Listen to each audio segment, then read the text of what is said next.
Good morning, everyone.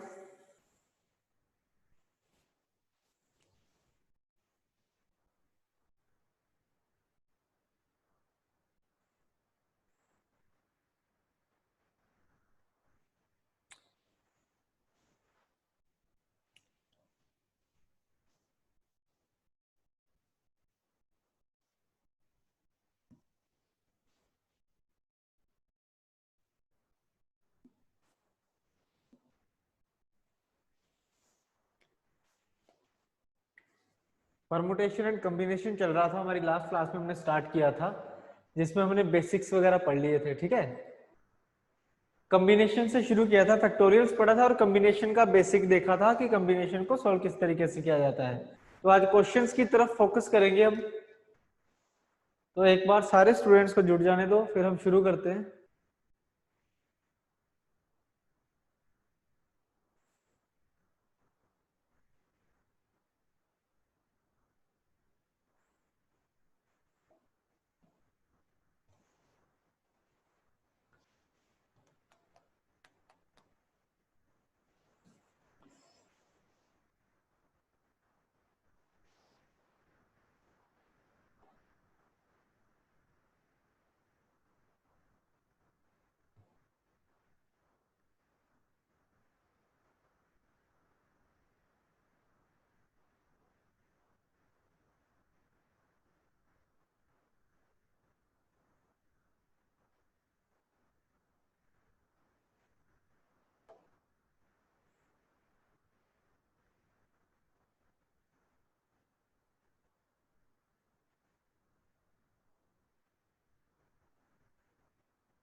तो चलिए शुरू करते हैं। कॉम्बिनेशन में हमने क्या क्या पढ़ा था? एक तो हमने देखो फैक्टोरियल्स पढ़े थे, आई होप आपको याद होंगे।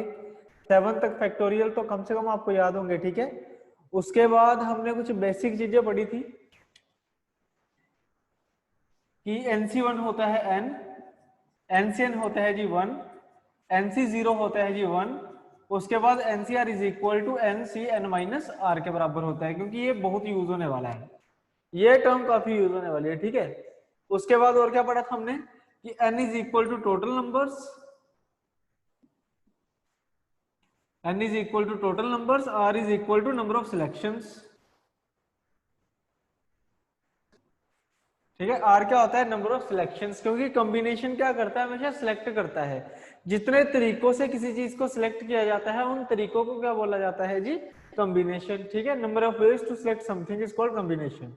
ठीक है जी, उसके बाद दो चीजें और लिखवाई थी। एक तो अगर क्वेश्चन में कहीं एंड वर्ड लिखा हो तो एंड का मतलब होता है मल्टीप्लाई करना, और अगर कहीं और वर्ड लिखा होगा तो और का मीनिंग क्या होगा? प्लस करना। तो एंड वर्ड का मतलब होता है मल्टीप्लाई करना, और का मीनिंग होता है प्लस करना। तो कॉम्बिनेशन में ये कुछ चीजें हैं जो आपको याद होनी चाहिए। ठीक है, बाकी जो फॉर्मूला वगैरह है उसको याद करने की आपको कोई आवश्यकता नहीं है। लास्ट क्लास में मैंने कुछ आपको है ना प्रैक्टिस के लिए कुछ क्वेश्चंस करवाए थे, जिनका आंसर आपने काफी स्पीड से दिया था। तो आज हम शुरू करते हैं पहले क्वेश्चन के साथ कि आपको किस तरीके से क्वेश्चन पूछा जा सकता है। ठीक है ना, तो चलिए शुरू करते हैं। चलिए,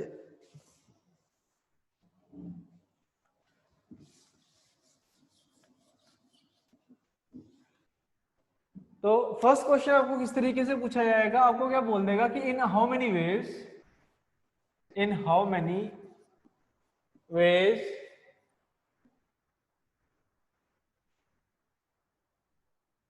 we can select 3 men and 4 women out of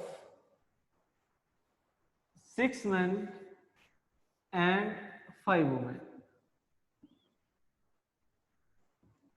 इसका जो बेसिक सा क्वेश्चन होता है वो देखो देखो जो आपका आपके 2018 में जो क्वेश्चन पूछा गया था उससे तो थोड़ा हाई लेवल ही है। ठीक है, बाकी मैंने आपके ना और प्रीवियस ईयर पेपर भी जो डिस्कस थोड़े एनालाइज किए, उसमें मुझे 2-3 क्वेश्चन और मिल गए कॉम्बिनेशन के, और वो क्वेश्चन थोड़ी अलग टाइप के थे। ठीक है, तो मैं वो भी आपको आज ही डिस्कस करवाने वाला हूँ और आपको मैं बता दूंगा कि कौन से एग्जाम में आपको क्वेश्चन देखने को मिल जाएगा ये वाला, ठीक है। तो देखो जी, ये एक क्वेश्चन होता है जी, कॉम्बिनेशन का कोर क्वेश्चन है, जिसमें बोला गया है कि in how many ways we can select 3 men and 4 women out of 6 men and 5 women। तो आपने करना क्या है, सबसे पहले देखो एक चीज याद रखना कि सिलेक्शन कैसे होती है। मेन में से मेन सिलेक्ट होंगे, वुमेन में से वुमेन सिलेक्ट होंगी, मतलब ये अलग अलग सिलेक्शन होंगी, एक साथ कभी नहीं हो सकती, ठीक है। अलग अलग सिलेक्शन होती हैं, एक साथ कभी नहीं होती। तो देखो जी 6 मेन हैं और सिलेक्ट कितने करने हैं, 3, ठीक है। तो जब 6 में से 3 सिलेक्ट करने हो तो क्या हो जाएगा, ये 6C3, ठीक है।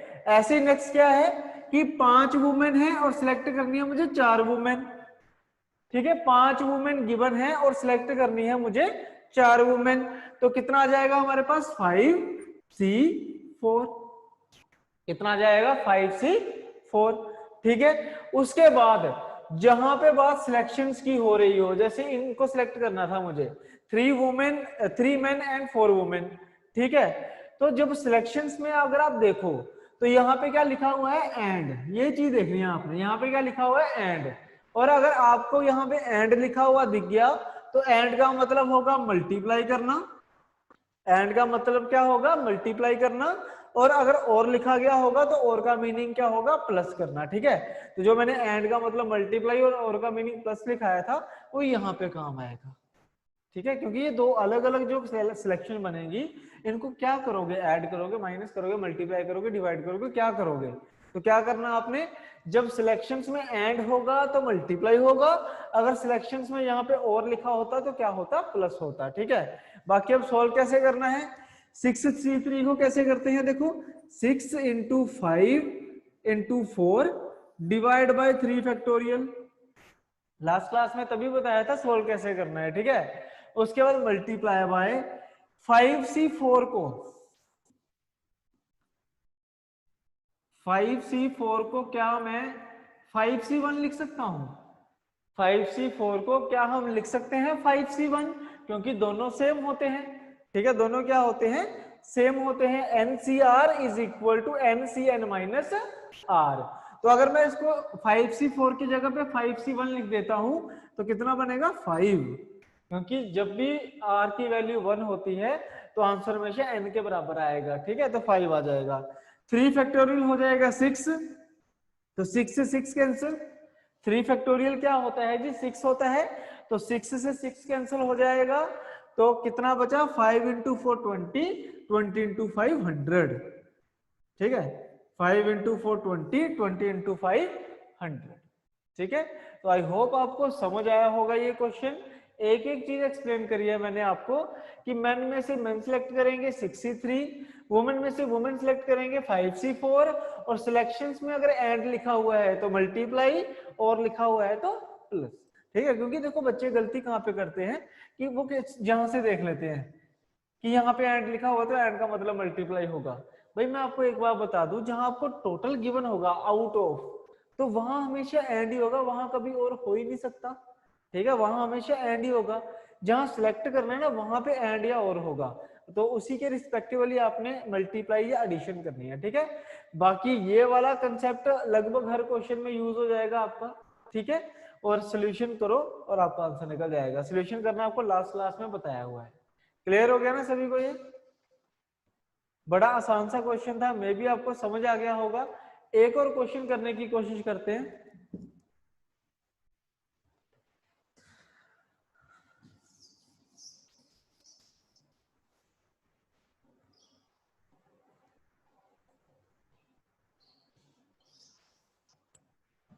ऐसे आ जाएगा कि in how many ways we can select 4 boys and 4 boys और 5 girls, ठीक है। 5 girls out of 7 boys and 7 girls, ठीक है। ये थोड़ा सा डिफरेंट कर दिया मैंने क्वेश्चन को, ठीक है। आपको क्या बोल दिया, in how many ways we can select 4 boys और 5 girls out of 7 boys and 7 girls, ठीक है। तो कैसे करना हमने, देखो 7 बॉयज हैं, सिलेक्ट कितने करने हैं 4, तो मैं क्या लिख सकता हूं यहाँ पे 7C4, क्या लिख सकता हूं 7C4। सिमिलरली अगर 7 गर्ल्स और मुझे 5 गर्ल्स सिलेक्ट करनी है तो क्या लिख सकता हूं 7C5, ठीक है, क्या लिख सकता हूं 7C5। उसके बाद देखो सिलेक्शंस पे क्या लिखा हुआ है कि मुझे 4 बॉयज या फिर 5 गर्ल चाहिए, 4 बॉयज और 5 गर्ल्स, ठीक है। तो इस और का मतलब क्या होता है जी, प्लस का साइन, ठीक है, इस और का मतलब क्या होता है, प्लस का साइन। तो मैंने यहाँ पे प्लस का साइन लगा दिया। तो अभी तक आपको समझ आ गया होगा कि ये हमारे पास बन गया, ठीक है। अब उसके बाद देखो ये जो 7C4 है, क्या हम इसको 7C3 लिख सकते हैं, ठीक है। और ये जो 7C5 है, क्या हम इसको 7C2 लिख सकते हैं, ठीक है ना, क्योंकि आर की वैल्यू जितनी कम होगी कैलकुलेशन उतनी ही कम होगी, ठीक है ना। आर की वैल्यू जितनी कम होगी कैलकुलेशन उतनी ही कम होगी। और ये चीज आपने माइंड में सोचना है, क्योंकि देखो 7C4 को अगर 7C3 लिख सकते हैं तो क्या मैं डायरेक्ट ऐसे नहीं लिख सकता 7 × 6 × 5 डिवाइड बाय 3 फैक्टोरियल। मैंने 7C3 को सॉल्व कर लिया, मन में कर लिया, ठीक है। इसको अगर 7C2 मानना है तो इसको क्या लिखेंगे 7 × 6 डिवाइड बाय 2 फैक्टोरियल। क्लियर है ना सभी को। तो बस उसके बाद इसको सॉल्व करेंगे कि भाई 3 फैक्टोरियल कितना होता है 6, तो 6 से 6 कैंसिल, तो क्या बचा 35 प्लस यहाँ पे ये 3 से कैंसिल होगा तो कितना हो गया 21। तो आंसर आया हमारे पास 56। आंसर कितना आ गया हमारे पास 56। समझ गए बात को जी। हाँ जी बताइए भी एक बार मुझे यस और नो में आंसर दे दीजिए। समझ आ गया आपको। अगर एंड हो तो मल्टीप्लाई करना है, अगर और हो तो प्लस करना है। सिंपल ही है ना, अभी तक सिंपल सिंपल ही चल रहा है। मैं बड़ा लाइट लाइट वे से करवा रहा हूँ आपको ये, क्योंकि हो सकता है कि आप में से कुछ स्टूडेंट ने पहली बार देखी हो ये टर्म्स।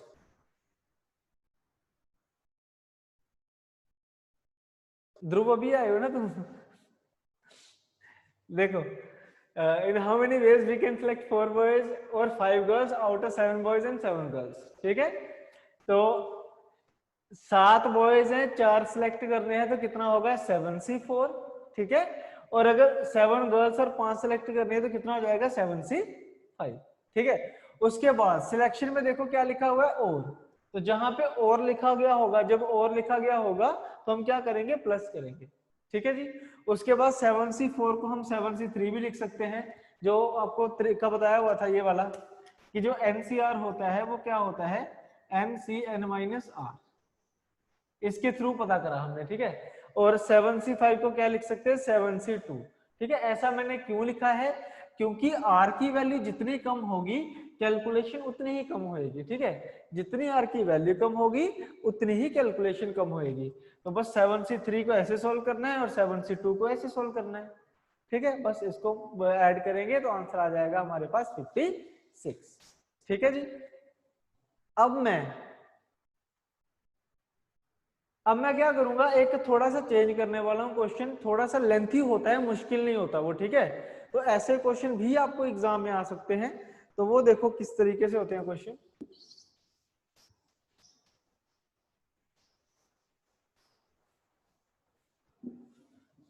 अब थोड़ा सा लेंथी होगा लेकिन मुश्किल नहीं कह सकते हम उसको, ठीक है। बस कंसेप्ट समझना थोड़ा सा। जैसे देखना क्या कह रहा है वो, कि इन हाउ मेनी वेज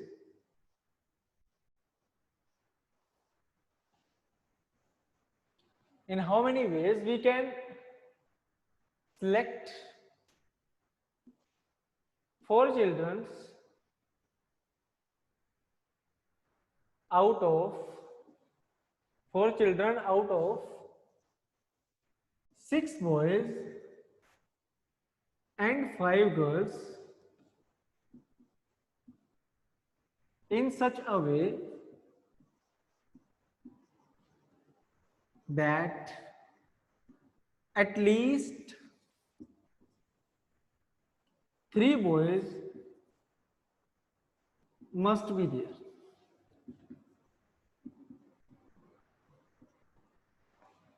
इस तरीके से क्वेश्चन आपका पूछा जा सकता है, ठीक है।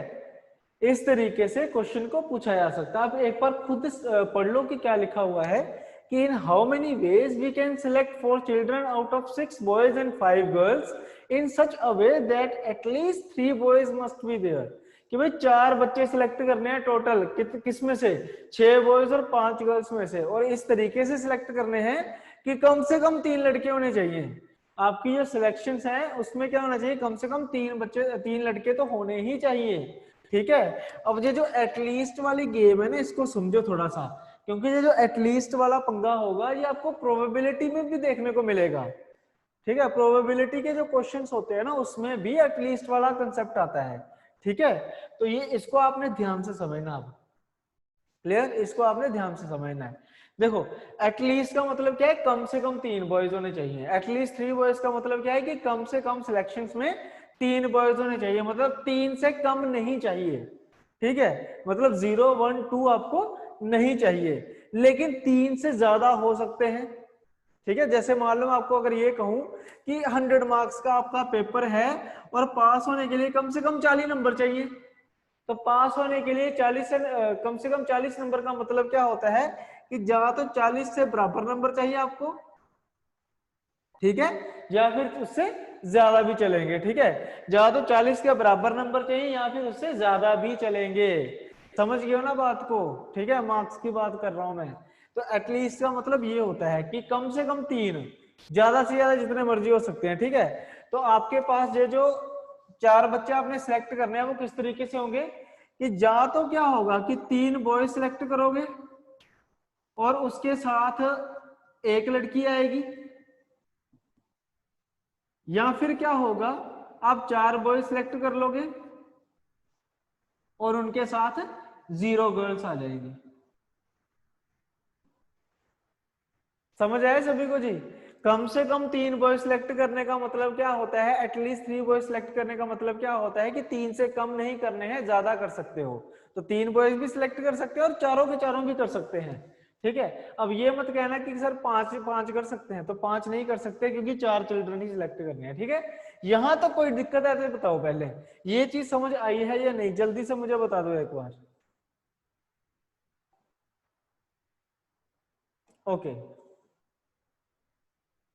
नेहा जो आपका डाउट है ना, आप Q&A में लिख दो एक बार प्लीज।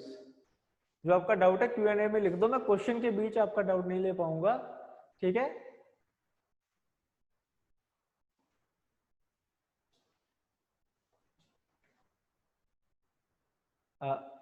0 गर्ल किस तरह, देखो बच्चे, इंग्लिश में एरर तो नहीं निकाल रहे हो ना, पहले ये बता दो मुझे। अगर इंग्लिश में एरर नहीं निकाल रहे तो मैं आपको बता दूं कि जब आप 4 बॉय सिलेक्ट करोगे तो उसने क्वेश्चन में क्या बोला था कि 4 चिल्ड्रन सिलेक्ट करने हैं, तो जब चारों के चारों बॉय सिलेक्ट कर लोगे तो गर्ल्स कितनी बचेंगी, 0। ठीक है, तो गर्ल्स को कोई भी सिलेक्ट नहीं करोगे, तो इसलिए मैंने ऐसे ही रेफरेंस के लिए लिख दिया है कि 0 गर्ल। क्लियर? हाँ जी, क्लियर हो गया सभी को, अब पता चल गया बच्चे? मनदीप, चलो ठीक है। तो ये चीज अगर आपको पता चल गई है ना, तो बस उसके बाद वैल्यूज पुट करनी शुरू कर दो कि 6 बॉयज हैं, और पहला देखो एक कंडीशन ये बनी है और एक कंडीशन ये बनी है। पहली कंडीशन में क्या है कि 6 में से 3 बॉयज होंगे, एंड का मतलब मल्टीप्लाई, और एक गर्ल होगी मतलब 5C1। ठीक है, या फिर क्या हो सकता है, यहाँ पे और लगा हुआ ना, या तो 3 बॉय सिलेक्ट होंगे या फिर 4 और, तो आगे क्या होगा, प्लस होगा। ठीक है, प्लस में क्या आएगा हमारे पास, 6C4 multiply by 5C0, 6C4 multiply by 5C0। तो इस तरीके से हम इसको सोल्व करेंगे। ठीक है, इस क्वेश्चन का सोल्यूशन ये रहेगा हमारे पास। तो आगे इसको सोल्व करने की कोशिश करो। 6 into 5 into 4 divide by 3 factorial multiply by 5C1 होता है 5, प्लस 6C4 को क्या लिख सकते हो, 6C2। 6C4 को क्या लिख सकते हैं हम, 6C2। तो ऐसे बनेगा 6 इंटू 5 डिवाइड बाय 2 फैक्टोरियल, और 5C0 क्या होता है, 1। 5C0 क्या होता है जी, 1 होता है। तो बस इसको सोल्व कर लो आगे। 20 इंटू 500, 3 से कैंसिल, और ये कितना हो गया, 15। ये कितना हो गया हमारे पास, 15 हो गया। तो आंसर आएगा 115। आंसर कितना आ जाएगा हमारे पास, 115। तो कुछ बच्चों ने आंसर दिया था 150। अच्छा, अच्छा, स्टेटमेंट कैसे बनी? स्टेटमेंट तो देखो, समझो क्या बोला उसने कि बताओ in how many ways we can select four children, कि बताओ कितने तरीकों से। हाँ, 5C15 ही है, ये देखो 5C15।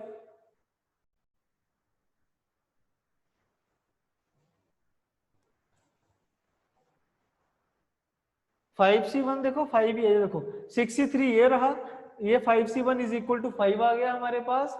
उसके बाद 6C4 क्या होगा, 6 × 5/2 फैक्टोरियल, और 5C0 कितना हो जाएगा, 1। ठीक है, तो स्टेटमेंट का भी बता दूंगा कैसे बनी है, क्योंकि इससे नेक्स्ट वाला क्वेश्चन अब मैं आपको दूंगा करने के लिए। ठीक है, ध्यान से समझना, उसने बोला क्या हुआ है कि बताओ कितने तरीकों से मैं 4 बच्चे सिलेक्ट कर सकता हूं out of 6 boys and 5 girls, कि कम से कम एटलीस्ट 3 बॉयज वहां पे होने चाहिए।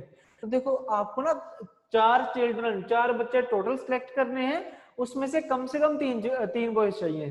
तो देखो, एटलीस्ट का मतलब क्या होता है कि 3 से कम बॉयज नहीं होने चाहिए, ज्यादा हो सकते हैं। ठीक है, मतलब अगर आप 3 बच्चे ही सिलेक्ट करो, 3 लड़के अगर सिलेक्ट करते हो, तो साथ में एक लड़की आ जाएगी, क्योंकि 4 चिल्ड्रन टोटल सिलेक्ट करने हैं। टोटल काउंट कितना होना चाहिए, 4 होना चाहिए, चार चिल्ड्रन। ठीक है, तो अगर 3 लड़के सिलेक्ट करते हो तो एक लड़की आ जाएगी, और अगर 4 लड़के सिलेक्ट करते हो तो 0 लड़की आएगी। ठीक है ना, क्वेश्चन क्या कहता है समझो उसको, कि भाई 3 से कम बच्चे नहीं होने चाहिए, लड़के नहीं होने चाहिए, तो 3 से ज्यादा हो सकते हैं। ठीक है,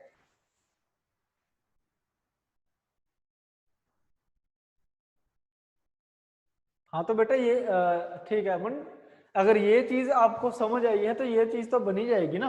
ये चीज तब नहीं पता चलेगी जब ये चीज नहीं पता चलेगी आपको, क्योंकि अगर ये चीज पता चल चुकी है आपको, तो फिर तो 6 बॉयज है, 3 बॉयज सिलेक्ट किए तो 6C3, 5 लड़कियां हैं, एक लड़की सिलेक्ट करी तो 5C1, उसके बाद और का मतलब होता है प्लस। ठीक है, अगर 6 बॉयज हैं और 4 सिलेक्ट कर रहे हैं तो 6C4। ठीक है, मल्टीप्लाई एंड का मतलब होता है 5 लड़कियां हैं, 0 लड़की सिलेक्ट कर रही है तो 5C0। अब बताओ। ठीक है, ये तो तब आएगा ना जब ये चीज पता चलेगी, ये अगर यही नहीं पता चलेगा तो ये चीज नहीं आएगी आपको। ठीक है, इसको निकालने के लिए ये समझना बहुत जरूरी है। तो चलिए अब एक क्वेश्चन मैं आपको देता हूं, सारे करना। नहीं दिखती, आप गलत पढ़ रहे हो क्वेश्चन को। 4 बॉय सिलेक्ट करके, चाहे एक भी ना रहे, डजेंट मैटर। उसने बोला क्या है, एटलीस्ट 3 बॉयज, सिलेक्शंस में 3 बॉयज रहने चाहिए, सिलेक्ट करने हैं 3 बॉयज। ठीक है, कह रहे कि 4 बच्चे सिलेक्ट करो, कि इस तरीके से सिलेक्ट करो कि कम से कम 3 बच्चे रह, तीन कम से कम 3 लड़के तो सिलेक्शन में होने चाहिए, रहने चाहिए। ये देर जो है ना, ये सिलेक्शंस में है, it is a part of selection. आप सोच रहे हो कि रिमेनिंग, रिमेनिंग नहीं, जो सिलेक्शंस में वो उसकी बात हो रही है। ठीक है, चलिए एक क्वेश्चन अब आपने करना है जल्दी से।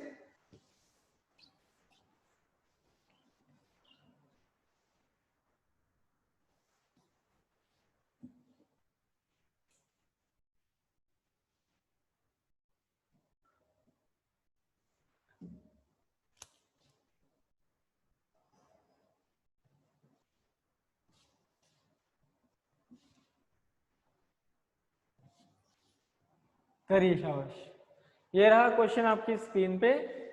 बस मैंने वैल्यूज चेंज करी है, क्योंकि जो कॉम्बिनेशन के क्वेश्चंस होते हैं उनमें वैल्यूज ही चेंज होंगी बस। ठीक है, तो चलिए देखो, in how many ways we can select 6 children out of 8 boys and 7 girls in such a way that at least 4 boys must be there.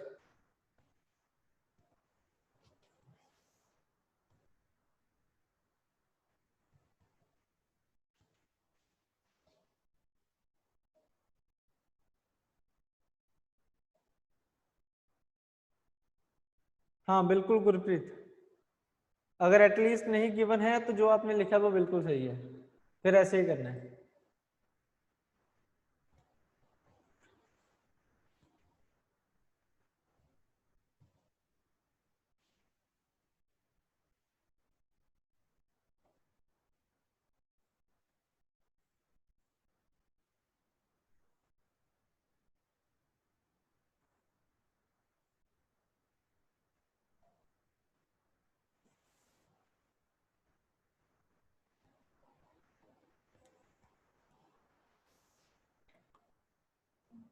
जल्दी से बताइए इसका क्या आंसर रहेगा।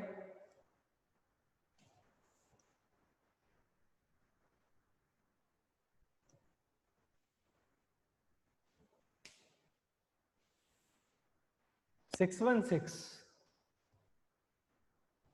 देखो पहले तो आपको ये पता होना चाहिए कि बनेगा क्या चीज। 6 चिल्ड्रन सिलेक्ट करने, कम से कम 4 बॉयज, मतलब या तो 4 बॉयज सिलेक्ट करोगे या फिर 5 बॉयज सिलेक्ट करोगे या फिर 6 बॉयज सिलेक्ट करोगे, यही है ना। तो अगर आप 4 बॉयज सिलेक्ट करते हो तो उसके साथ 2 गर्ल्स आ जाएंगी, क्योंकि 6 चिल्ड्रन टोटल सिलेक्ट करने हैं। यहाँ पे एक लड़की आ जाएगी और यहाँ पे 0 गर्ल आ जाएगी। तो अगर तो आपने इस तरीके से बनाया जैसे मैंने अभी लिखा है, फिर तो भी आपका सही है, अदरवाइज तो कोई चांस ही नहीं है सही होने का।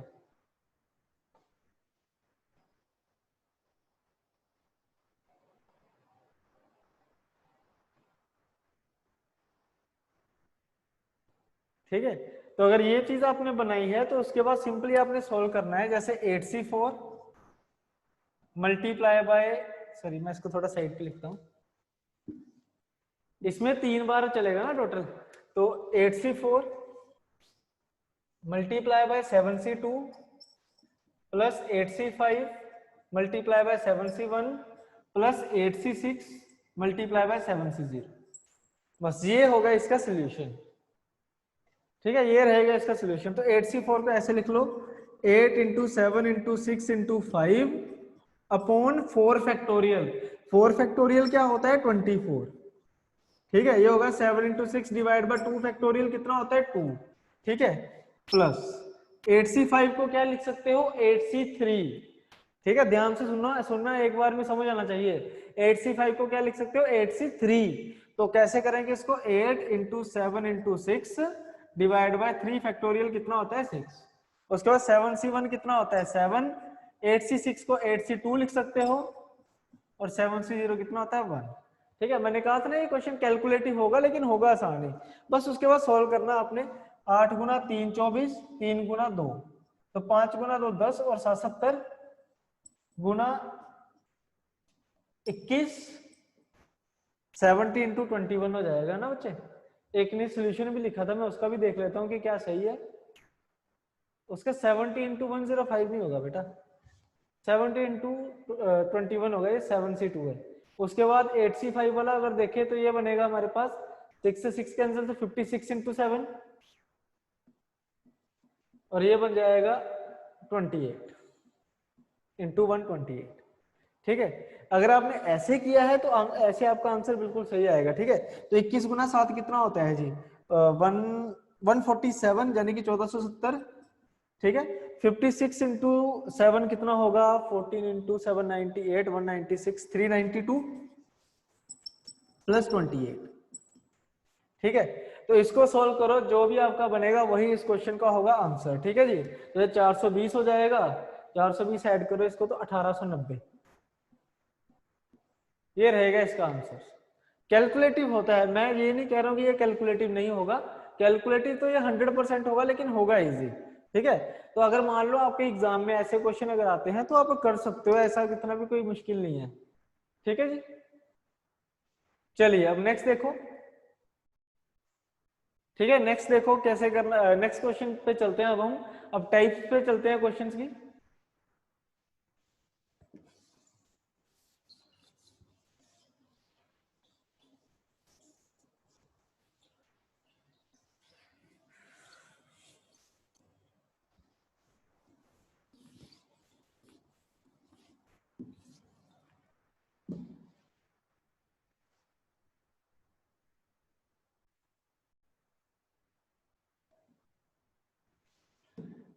एटलीस्ट की जगह पे नोट मोर देन भी आ सकता है, लिख तो कुछ भी सकता है, वो तो सेम ही है, मतलब कुछ भी यूज कर सकता है वो। वैसे अभी तक तो हमने एटलीस्ट ही देखा, लेकिन ऐसे भी लिख सकता है, कोई नोट मोर देन, कोई इशू नहीं है। वो एटमोस्ट लिख सकता है उसकी जगह पे ना, एटलीस्ट की जगह पे क्या लिख सकता है? एटमोस्ट, कि at most 4 boys must be there, कि मतलब 4 से ज्यादा नहीं हो सकते, अब कम हो सकते हैं, फिर 4 बॉयज हो सकते हैं, 3 हो सकते हैं, 2 हो सकते हैं, 1 हो सकता है, 0 हो सकता है। एट मोस्ट हो सकता है। चलिए अब नेक्स्ट देखिए। अब टाइप ऑफ क्वेश्चंस की अगर हम बात करें, देखो एक तो हमने बेसिक टाइप हमने पढ़ ली, कॉम्बिनेशन का बेसिक हमने कर लिया सारा, और जो बेसिक बेसिक क्वेश्चन थे वो भी कर लिए। अब इसमें तीन मेन जो क्वेश्चंस बनते हैं वो देखो, वो करेंगे और कॉम्बिनेशन हमारा खत्म हो जाएगा, ठीक है। पहली टाइप बनती है हमारे पास नंबर ऑफ क्वाड्रिलेटरल्स।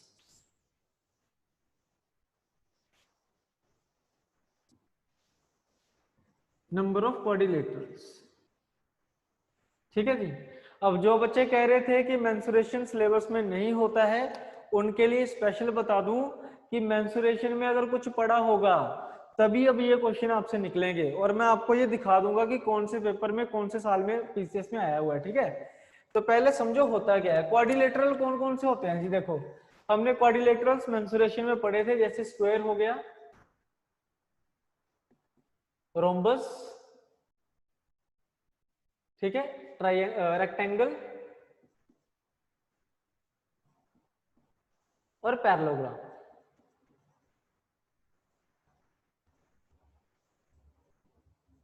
ठीक है, ये चार रेक्टेंगल है। अभी हैंड रेज हुए हैं, एक सेकेंड सुन लेता हूं उनकी बात।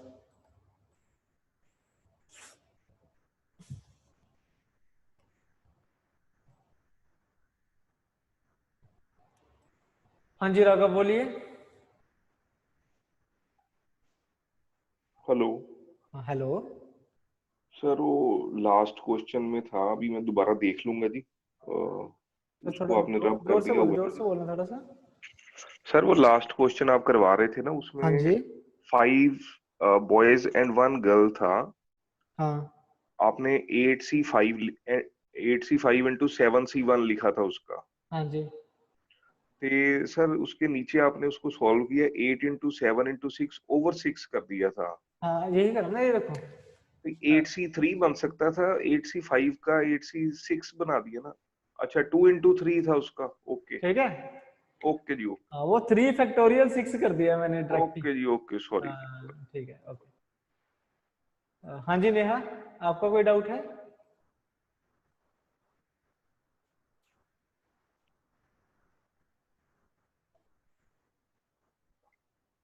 नेहा आपका कोई डाउट है, आपको आप बोल सकते हो। No sir. ओके, तो चलिए फिर इसके ऊपर क्वेश्चन किस तरीके से आते हैं। देखो आपको कुछ भी कह सकता है कि how many पैलोग्राम्स can be made by 3 vertical and 4 horizontal lines. Parallelogram कह देगा, रेक्टेंगल कह देगा, रोम्बस कह देगा, स्क्वायर कह देगा। जैसे ये 2015 का क्वेश्चन आया था 15 में या 14 में, जब भी देख लेना एक बार, प्रीवियस ईयर के पेपर देखोगे ना, अगर आपने देखे हुए हैं आप में से किसी ने, तो ये देखा होगा आपने पक्का।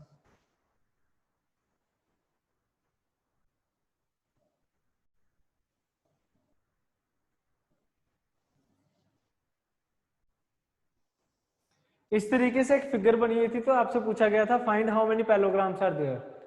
ऐसे कुछ फिगर बनी थी और पूछा हुआ था find how many parallelograms are there. अब हो सकता है कि मैंने एक आधी लाइन ज्यादा मार दी हो, बट थी कुछ इस तरीके से, ठीक है।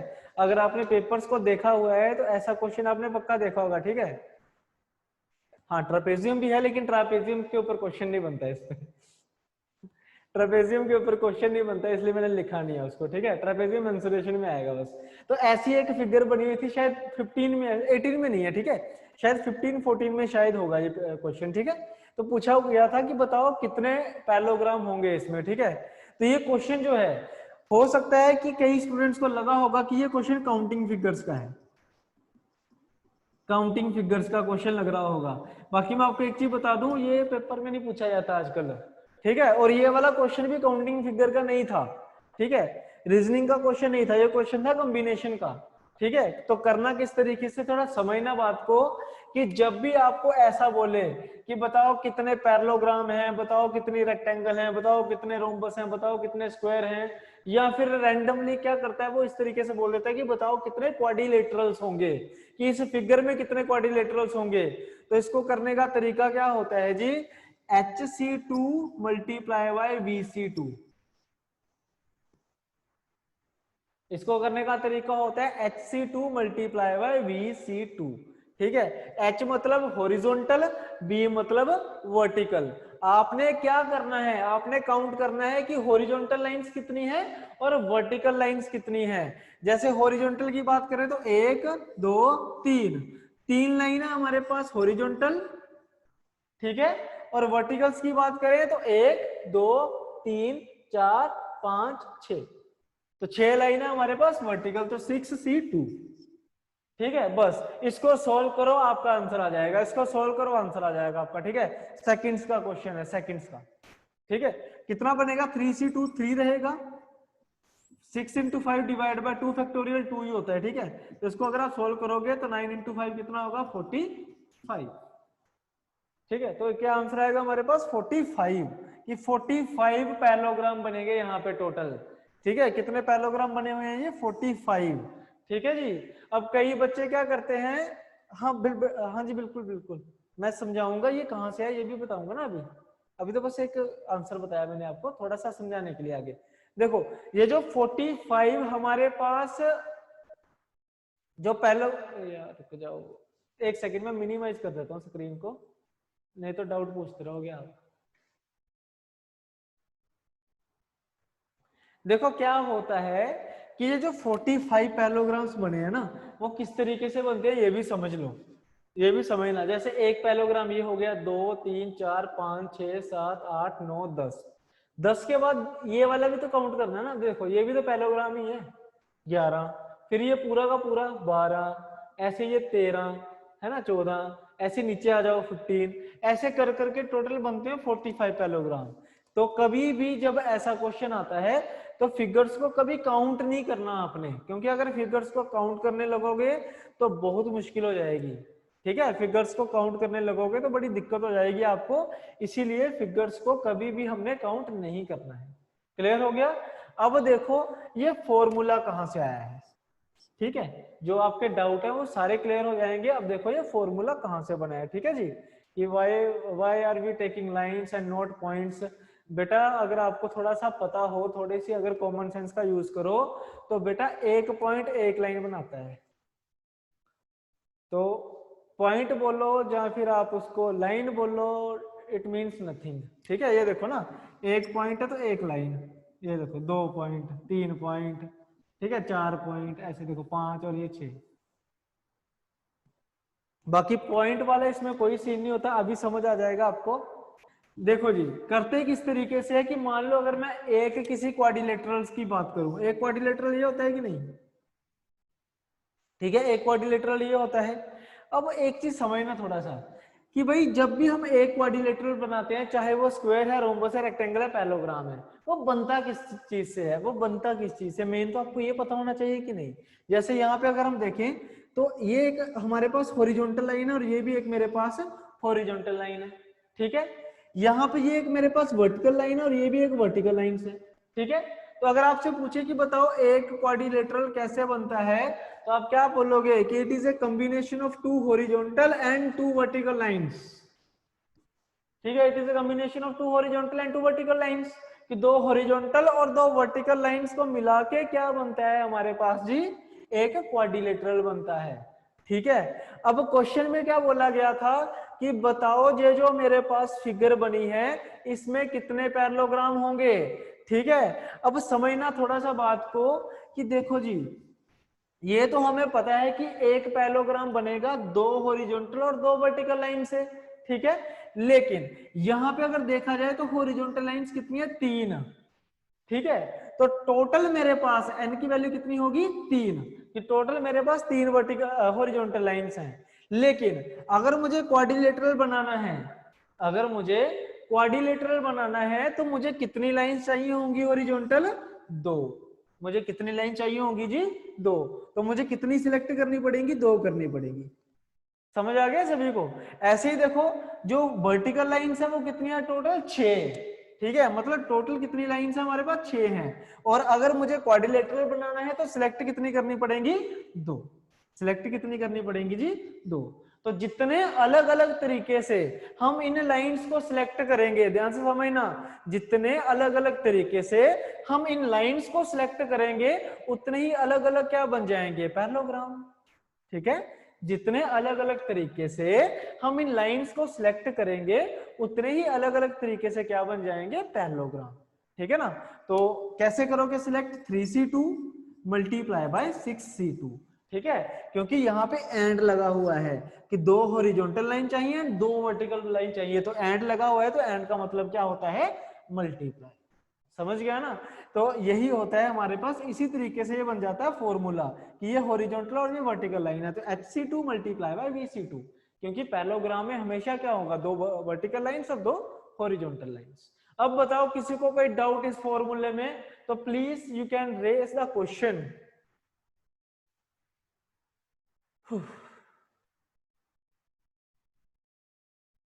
क्लियर है ना। बेटा स्क्वायर भी सेम ही होता है, देखो ना, स्क्वायर भी तो सेम ही है ना, दो इसकी वर्टिकल लाइन से, दो इसकी हॉरिजॉन्टल लाइन से। ट्राइंगल वाला नहीं बनेगा बच्चे, इसमें ट्राइंगल नहीं बनेगा, क्योंकि वर्टिकल और हॉरिजॉन्टल लाइन से एक क्वाड्रिलेटरल ही बन सकता है। ठीक है,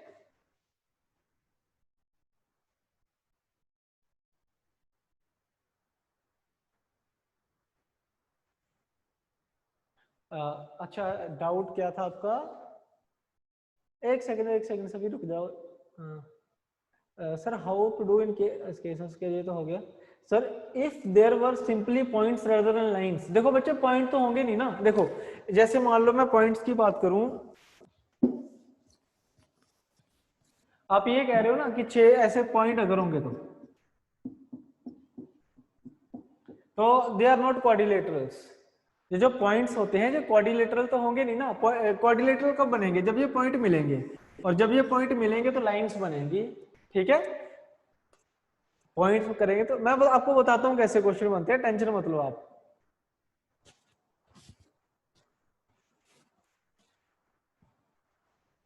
इसमें बेटा सारे जो 45 आंसर आ रहा है ना, ये जो 45 आंसर आ रहे हैं, इसमें सारे पैरेललोग्राम ऐड हुए हुए हैं ऑलरेडी, सारे पैरेललोग्राम ऑलरेडी काउंट हो गए। ये देखो मैं आपको एक चीज बताता हूँ, समझो थोड़ा सा।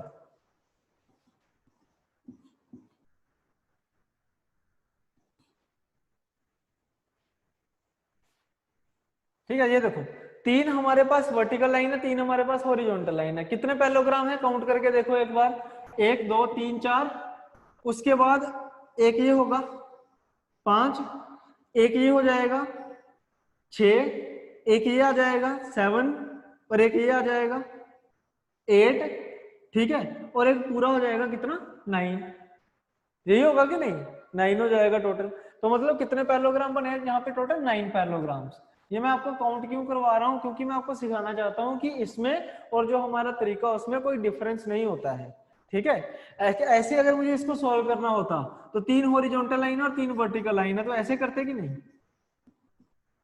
आंसर कितना आता, 9 आता। तो काउंट इस तरीके से होता है, लेकिन हम ज्यादा काउंट नहीं कर सकते हैं, इसको हम ज्यादा काउंट नहीं कर सकते हैं। जैसे हमने स्टार्टिंग में जो क्वेश्चन किया था, इससे पहले जो मैंने आपको क्वेश्चन करवाया था, इसका 1980 आंसर आया था, जिसमें यह था कि 6 बॉयज को सिलेक्ट करना है।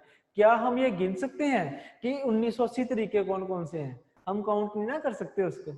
ठीक है ना, इसीलिए तो हम कॉम्बिनेशन का यूज करते हैं, क्योंकि हम उनको काउंट नहीं कर सकते।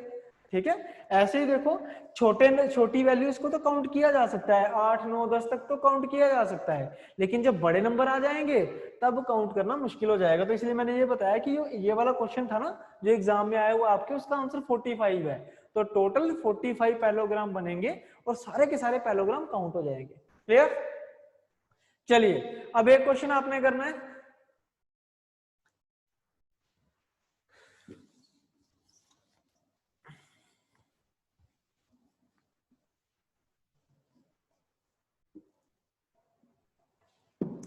इस तरीके से आपको और क्वेश्चन पूछा जा सकता है। एक तो बच्चे आपको डायग्राम दे दी जाएगी और आपसे पूछेगा पैरेललोग्राम कितने हैं, या फिर आपको लिख के कैसे देगा कि find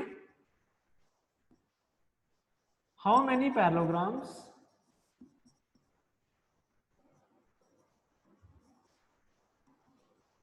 can be made by intersecting 6 horizontal and 5 vertical lines.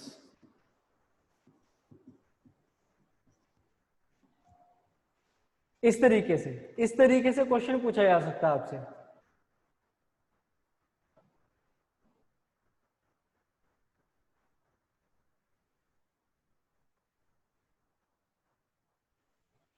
ये वाला क्वेश्चन कह रहे हैं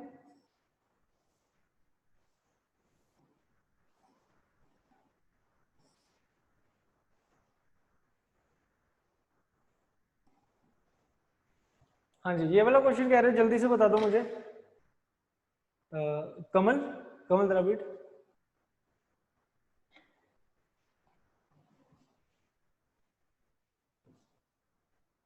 है ना, ये काउंटिंग फिगर्स होती हैं, आजकल नहीं पूछी जाती है। बाकी कोई बात नहीं, अगर आप करोगे तो मैं बता दूंगा, पर एक चीज मैं आपको बता दूं कि फिगर्स को काउंट करने का क्या होता है। देखो ये तो प्रीवियस ईयर में आ गया, तो मैं आपने मतलब बोला था थोड़ा सा फेमस सा क्वेश्चन है, तो इसलिए मैंने भी ऐसे बना दिया। लेकिन अगर मान लो कल को फिगर चेंज हुई ना, अगर फिगर चेंज हुई तो और उसका तरीका अगर आपको नहीं पता हुआ, तो काउंट करने के अलावा कोई और चारा नहीं रहेगा। और याद रखना, काउंट करते टाइम अगर छोटी सी भी मिस्टेक हुई तो क्वेश्चन आपका गलत है। और वैसे भी ये आजकल पेपर में नहीं आ रही, काउंटिंग फिगर्स नहीं पूछी जा रही, क्योंकि स्कोप ऑफ मिस्टेक बहुत ज्यादा होता है इसमें। स्कोप ऑफ मिस्टेक बहुत ज्यादा होता है, फिगर कैसी भी बन सकती है। ये तो आसानी है वैसे कि अगर एक फिगर के अंदर एक स्क्वायर आ जाए, ये है क्वेश्चन, है ना, इस तरीके से। तो ट्राइएंगल्स का बनता है क्वेश्चन वैसे ये, कि कितनी ट्राइएंगल्स रही होंगी इसमें, ऐसा कुछ क्वेश्चन आया होगा ये। तो आंसर्स की बात कर लें तो सबके आंसर आ रहे हैं 150, 210। मोस्ट ऑफ द स्टूडेंट्स के 150 ही आ रहे हैं। तो चलिए देखते हैं कि क्या बनता है। क्या करना आपने, देखो 6 हॉरिजॉन्टल 5 वर्टिकल लाइंस हैं, तो बनाने की वैसे आपको जरूरत नहीं है, बस मैं आपकी जनरल नॉलेज के लिए बनवा रहा हूँ। ये 6 हमारे पास हॉरिजॉन्टल लाइंस होगी और 5 ऐसे वर्टिकल लाइंस है, 1 2 3 4 5। अब भाई काउंट करना तो नियरली इम्पॉसिबल है, काउंट तो हम कर ही नहीं पाएंगे, बहुत सारे बन जाएंगे ये तो, है ना। तो कैसे करोगे आप कि 6 हॉरिजॉन्टल है तो 6c2 मल्टीप्लाई बाय 5c2, तो आंसर आएगा 6 into 5 divide by 2 factorial multiply by 5 into 4 divide by 2 factorial. ठीक है, तो सॉल्व करोगे तो ये 3 से कैंसिल, इसको सॉल्व करोगे 2 से कैंसिल, तो 5 into 3 15, 15 into सॉरी आपने गलत कर दिया शायद क्वेश्चन, या मैंने गलत करा है। देखो जरा कोई दिक्कत है यहाँ पे क्वेश्चन में? ये जो मैंने सोल्यूशन निकाला है बिल्कुल सही है ना, 6 हॉरिजॉन्टल 5 वर्टिकल लाइंस, तो 6 सर आपने कटिंग गलत की है। म्यूट कर लो प्लीज, म्यूट कर लो, जिसने भी बोला है प्लीज म्यूट कर लो एक बार अपने आप को। चलिए कोई बात नहीं, देख लेते हैं। 6c2 और 5c2 यही आएगा ना, तो 5c2 होगा 5 into 4, अच्छा ठीक है 5 से कैंसिल कर रहा हूं मैं ये ऐसे कैंसिल हो गया ना, तो 5 into 3 15, 15 into 10 कितना हो जाएगा 150, आंसर आ जाएगा हमारे पास 50। हाँ मैं समझ गया था, 5 को कट कर दिया गलती से। 5 भी सोच रहा होगा मेरा क्या कसूर है, मैंने तो कुछ किया भी नहीं। चलिए देखो जी, तो ये आपको समझ आ गया क्वाड्रिलेटरल्स के ऊपर कैसे आपको क्वेश्चन बन सकते हैं। एक तो आपको फिगर वाला आ जाएगा, फिगर देके आपको पूछ लेगा कितने पैलोग्राम है, और एक आपको इस तरीके से लिख देगा वो कि हाउ मेनी पैलोग्राम। पैलोग्राम की जगह पे स्क्वायर भी लिख सकता है, रोम्बस भी लिख सकता है, रेक्टेंगल भी लिख सकता है, ठीक है, कुछ भी लिख देगा वो। तो करना सेम ही है, तरीका हमारा सेम ही होगा। अब नेक्स्ट देखिए,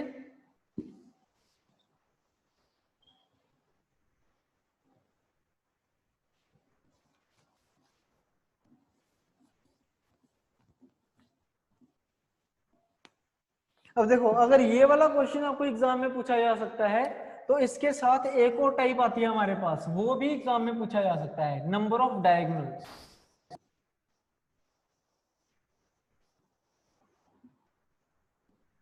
आपको डायगोनल्स के नंबर्स के ऊपर क्वेश्चन पूछे जा सकते हैं, ठीक है। ज्यादा एक्सप्लेन नहीं करेंगे, आपको डायरेक्ट बता दूंगा, तरीका बड़ा सिंपल है।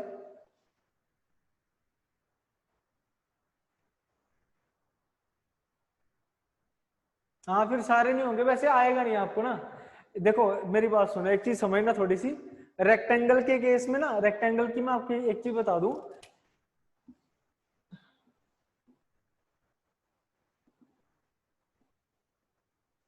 क्वाड्रिलेटरल में ना एक चीज बनती है, ये देखो, हालांकि आपके काम की नहीं है लेकिन आपको पता होनी चाहिए। इस तरीके से एक वेन डायग्राम से बनाते हैं वो, और वो ऐसे लिख देते हैं कि ये क्वाड्रिलेटरल है, ठीक है, ये ट्रापेजियम है, ये पैरेललोग्राम है, इसे रेक्टेंगल बोला जाता है, इसे रोम्बस बोला जाता है, और लास्ट में आता है स्क्वायर। ठीक है, कि इसका मतलब पता है क्या होता है कि स्क्वायर, रोम्बस, रेक्टेंगल, पैरेललोग्राम और ट्रेपेजियम, ये पांचों चीजें जो है ना, ये छेमी क्वाड्रिलेटरल के अंदर है। मतलब ये पांचों चीजें क्या है, क्वाड्रिलेटरल हैं। समझना बात को पीसी, बाकी आपका डाउट मैं समझ गया हूं और मैं उसको करेक्ट भी कर दूंगा, डोंट वरी।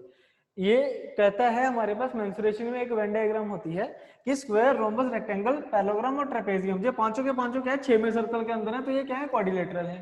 ठीक है, similarly square, rhombus, rectangle, parallelogram, ये चारों जो हैं ये पांचवें सर्कल के अंदर है, मतलब ये ट्रापेजियम है। इन चारों को ट्रापेजियम बोला जाता है कि मतलब इनकी प्रॉपर्टी जो है वो ट्रापेजियम के फॉर्मूले से भी सोल्व की जा सकती है, ठीक है, प्रूव की जा सकती है। सिमिलरली इन तीनों चीजों को पैरेललोग्राम भी कहा जाता है, इन दोनों चीजों को रेक्टेंगल भी कहा जाता है, मतलब इनकी प्रॉपर्टीज को रेक्टेंगल से भी प्रूव किया जा सकता है। जब आप ज्योमेट्री वगैरह पढ़ोगे उसमें आपको पता चल जाएगा ये चीजें।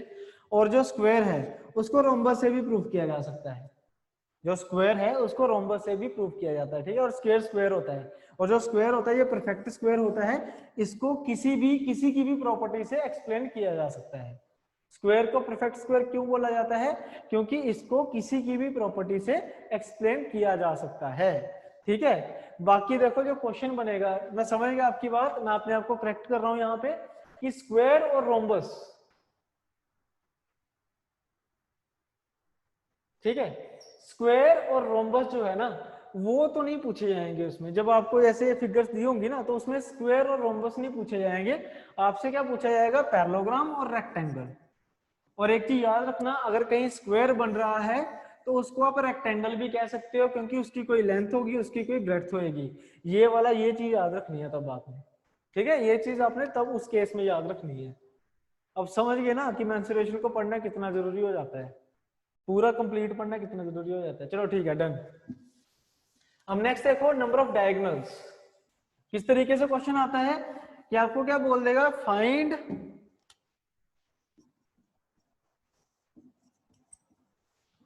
हाउ मेनी डायगोनल्स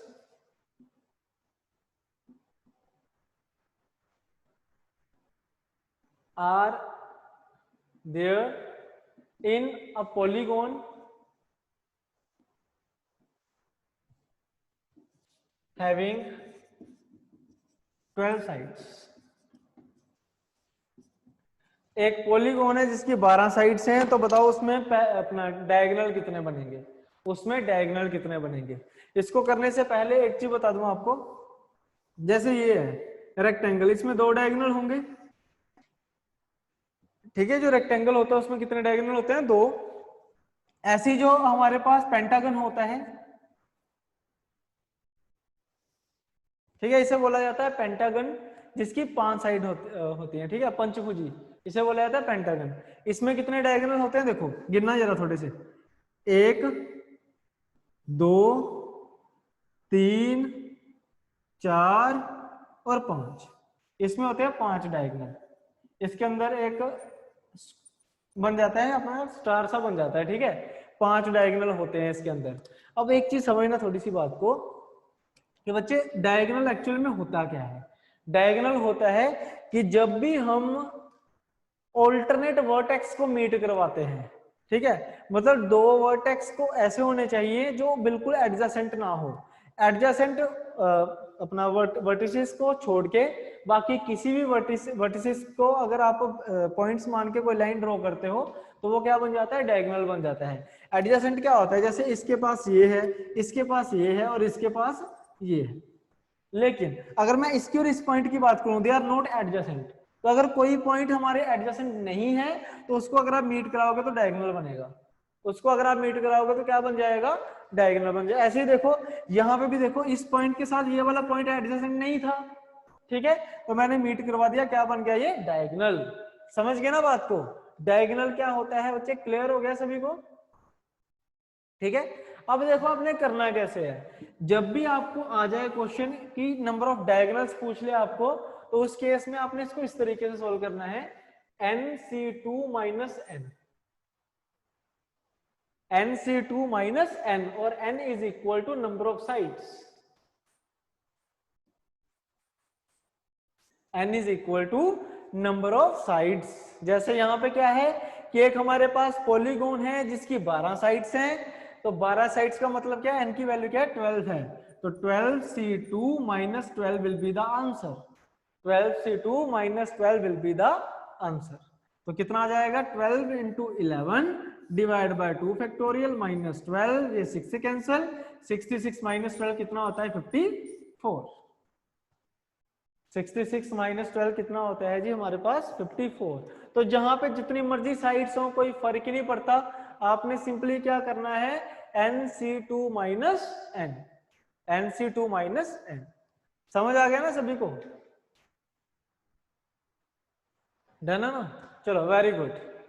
तो पता चल गया होगा कि कॉम्बिनेशन में कैसे कैसे आपको सवाल मिल सकते हैं, ठीक है जी। तो कॉम्बिनेशन को मैं यहीं पे भी खत्म कर रहा हूं, बाकी अब मैं अभी परमुटेशन शुरू करूंगा और उसके बाद ना परमुटेशन और कॉम्बिनेशन के मिक्स क्वेश्चन करेंगे, ठीक है। आपको ही पता होना चाहिए ना कि हमें कैसे पता चलेगा कि क्वेश्चन परमुटेशन का है या कॉम्बिनेशन का। देखो ना बच्चे, अब लाइंस की बात हो रही है तो बता देता हूँ फिर थोड़ा सा, हालांकि इस क्वेश्चन का आपके एग्जाम से कोई मतलब नहीं है। देखो आप कह रहे हो दो पॉइंट से एक लाइन बनती है, ठीक है, लेकिन ये होती है डेफिनेट लाइन, जरूरी नहीं है कि 2 पॉइंट होने जरूरी है। ये रहा एक पॉइंट, ये चल रही है लाइन, ठीक है, एक पॉइंट और लाइन चल रही है, इनडेफिनेट लाइन है, तो वो एक पॉइंट से भी बन सकती है।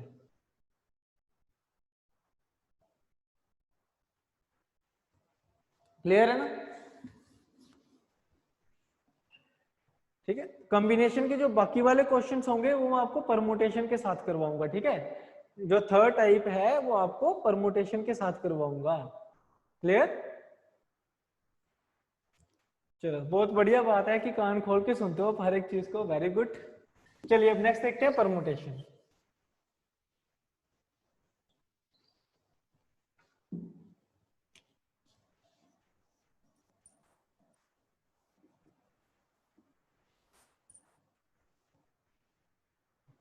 ठीक है, परमुटेशन का मीनिंग समझना क्या होता है। परमुटेशन का मीनिंग होता है जी टोटल नंबर ऑफ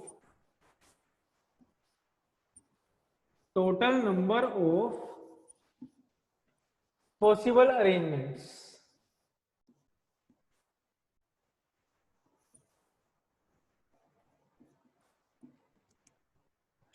परमुटेशन का मीनिंग होता है total number of possible arrangements. Possible अगर ना भी लिखो तो कोई फर्क नहीं पड़ेगा, ठीक है, बस मुझे टोटल नंबर ऑफ अरेंजमेंट चाहिए कि किसी चीज को कितने तरीकों से हम अरेंज कर सकते हैं, उसे बोला जाता है जी परमुटेशन। क्लियर, इसे बोला जाता है परमुटेशन। बेसिकली 3 तरह की परमुटेशन होती है। पहले नंबर पे आता है ऑल अरेंजमेंट,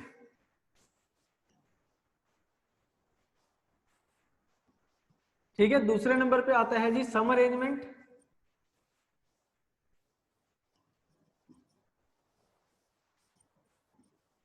और तीसरे नंबर पे आता है हमारे पास repetition.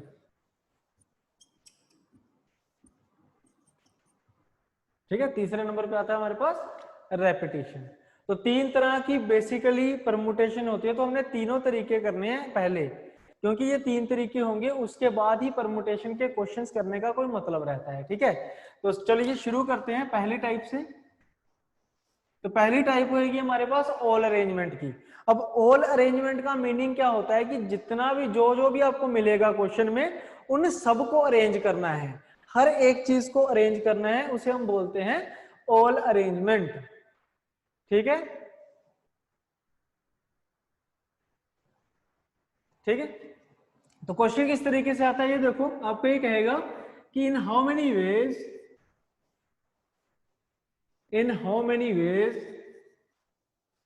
we can arrange a word Bikaner.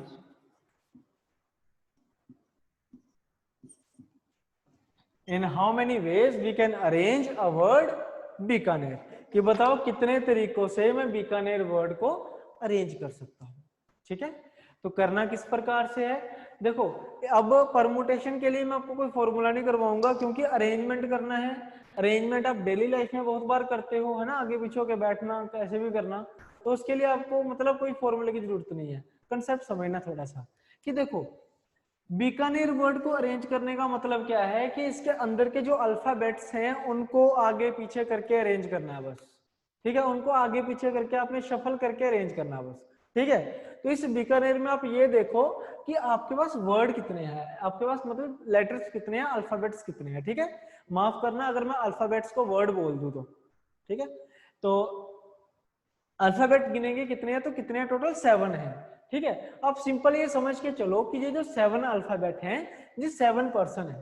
ठीक है, और इन 7 पर्सन को बिठाने के लिए मुझे क्या चाहिए होगा, 7 चेयर्स। ठीक है, तो इस तरीके से मैंने 7 पोजीशन ड्रॉ करी है, 1 2 3 4 5 6 7। तो 7 पर्सन है और इनको बिठाने के लिए मैंने 7 चेयर ड्रॉ कर दी है। ठीक है, यहाँ पे तो देखो जी, पहली चेयर की बात करें तो पहली चेयर पे बिठाने के लिए मेरे पास कितने लेटर्स हैं टोटल। ठीक है, मतलब अगर मैं पहली चेयर पे कहूँ कि भाई पहली चेयर ओपन हो चुकी है तो आ जाओ बैठ जाओ जिसने बैठना है, तो कितने लोग आएंगे टोटल बैठने के लिए, ये सातों के सातों आ जाएंगे। ठीक है, तो जो मेरे पास टोटल नंबर ऑफ पॉसिबिलिटीज रहेंगी यहाँ पे वो कितनी रहेंगी, 7, कि 7 बंदे आ सकते हैं और सातों में से कोई एक बैठेगा। ठीक है, तो टोटल नंबर ऑफ कितने अरेंजमेंट बनेंगे पहली चेयर के लिए, 7। पहली चेयर के लिए कितने बन जाएंगे, 7। सिमिलरली इन सातों में से क्या होगा, एक बंदा तो फिक्स हो जाएगा, एक बंदा तो बैठ जाएगा ना 7 में से। फिर दूसरी चेयर में कितने आ जाएंगे, 6। दूसरी चेयर में बैठने के लिए मेरे पास कितनी पॉसिबिलिटीज होंगी, 6। ऐसे सिमिलरली एक यहाँ पे बैठ जाएगा, तीसरी चेयर के लिए बचेंगे 5, फिर यहाँ पे 4 3 2 और 1। ठीक है, इस तरीके से क्या होता है, परमुटेशन होता है, अरेंजमेंट होता है। अब इस चीज को आप ऐसे भी लिख सकते हो कि अगर हम इसकी बात करें तो एक्चुअल में है क्या, 7 into 6 into 5 into 4 into 3 into 2 into 1, ये है क्या, 7 फैक्टोरियल है। ठीक है, और 7 फैक्टोरियल क्या होता है, 5040 होता है। ठीक है, तो बिठाते तो इस तरीके से हैं, देखो बच्चे अरेंजमेंट इस तरीके से होता है, लेकिन हम क्या सोच लेते हैं कि भाई बीकानेर है, 7 अल्फाबेट हैं, तो हम क्या करेंगे कि जितने अल्फाबेट होंगे उतने का ही फैक्टोरियल आंसर कर देंगे। ठीक है, जितने हमारे पास अल्फाबेट होंगे उतने का ही फैक्टोरियल हम क्या कर देंगे जी, उसके उतने का फैक्टोरियल क्या होगा, हमारा आंसर होगा। जैसे मान लो क्वेश्चन इस तरीके से आ जाए कि मैं आपको अगर ये कह दूं कि मेरे पास एक वर्ड है एजुकेशन। ठीक है, मेरे पास एक वर्ड है एजुकेशन और मुझे क्या करना है, इसको अरेंज करना है। अब ऐसा थोड़ी है कि मैं हर बार यही चीज करूंगा, ये तो भाई आपको समझाने के लिए था कि हाँ जी भाई इस तरीके से अरेंजमेंट होता है। ठीक है, लेकिन हमने क्या करना है, हम देखेंगे कि नंबर ऑफ लेटर्स कितने हैं। ठीक है, परमुटेशन जब भी अरेंज करने की बात होगी तो हम गिनेंगे कि नंबर ऑफ लेटर्स कितने, नंबर ऑफ अल्फाबेट्स कितने हैं। तो अगर 9 अल्फाबेट होते हैं यहाँ पे तो आंसर रहेगा हमारा 9 factorial which is equal to 362880। 362880, समझ गए ना बात को। तो इस तरीके से अगर आपको अरेंजमेंट का ये वाला क्वेश्चन अगर आता है, जो कि चांसेस हैं कि जो पीसीएस का पेपर है उसमें सिंपल सिंपल ही क्वेश्चन आते हैं, तो ऐसे से ही मिलेंगे आपको, कुछ ज्यादा मुश्किल नहीं बनेगा। ठीक है, बाकी मुश्किल वाला भी देख लेंगे थोड़ा बहुत, हम टाइप्स हम डिस्कस करने ही वाले हैं। तो इस तरीके से इस क्वेश्चन को सोल्व करना होता है। ऑल अरेंजमेंट में क्या है कि जितने नंबर ऑफ अल्फाबेट्स होंगे उतने का factorial will be the answer. ठीक है जी बच्चे, कोई बात नहीं, सही ना, मैंने पहले ही बोला था क्लास शुरू होने से पहले कि अभी मतलब ऐसे आपने अभी नहीं करना, ये 3 खत्म होने दो, उसके बाद ग्रीन नीला पीला सब कुछ हो जाएगा। ठीक है,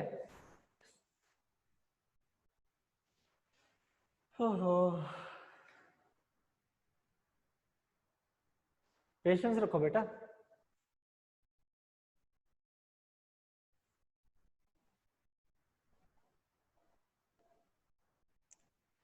बताता हूँ, वही बताता हूँ, पहले जितना बता रहा हूँ बस उतना सुनते जाओ, ठीक है, पेशेंस रखो थोड़े से, टेंशन ना लो।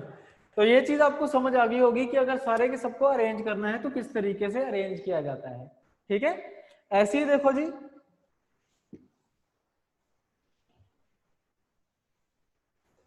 सेकंड टाइप हमारे पास आती है सम अरेंजमेंट, ठीक है, सेकंड टाइप आती है हमारे पास जी सम अरेंजमेंट, ठीक है। अब समझना एक चीज को कि इसके ऊपर क्वेश्चन किस तरीके से बनता है। हालांकि कई बार ऐसा लगता है कि क्वेश्चन रीजनिंग का ही है ये भी, लेकिन क्वेश्चन जो किसका होता है, परमुटेशन का। देखो क्या होता है, आपको ये कह देगा find how many 4 letter words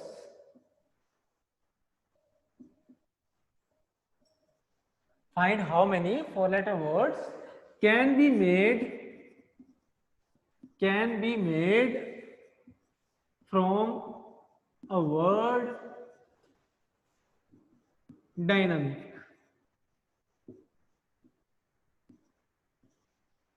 ठीक है।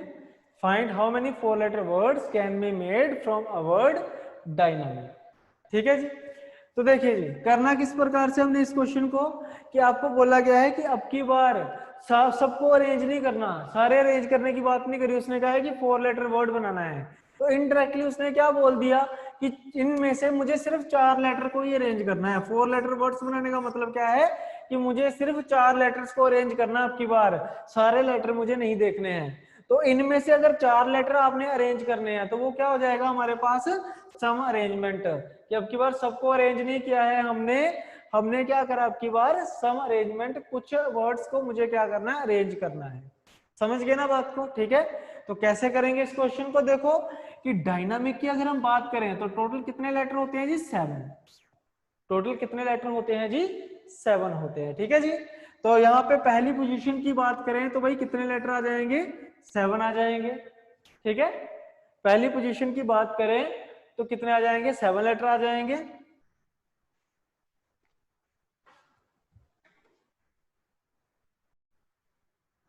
साहिल एक बात मुझे बताओ, क्या विजिबल है सारा, ये आपको दिख रहा है सब कुछ?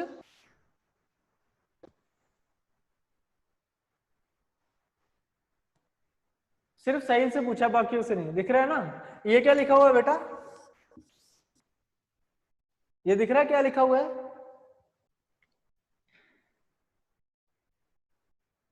दिख रहा है ना। क्या इसका मीनिंग क्या होता है बताओ जरा फटाफट, रेपिटेशन का।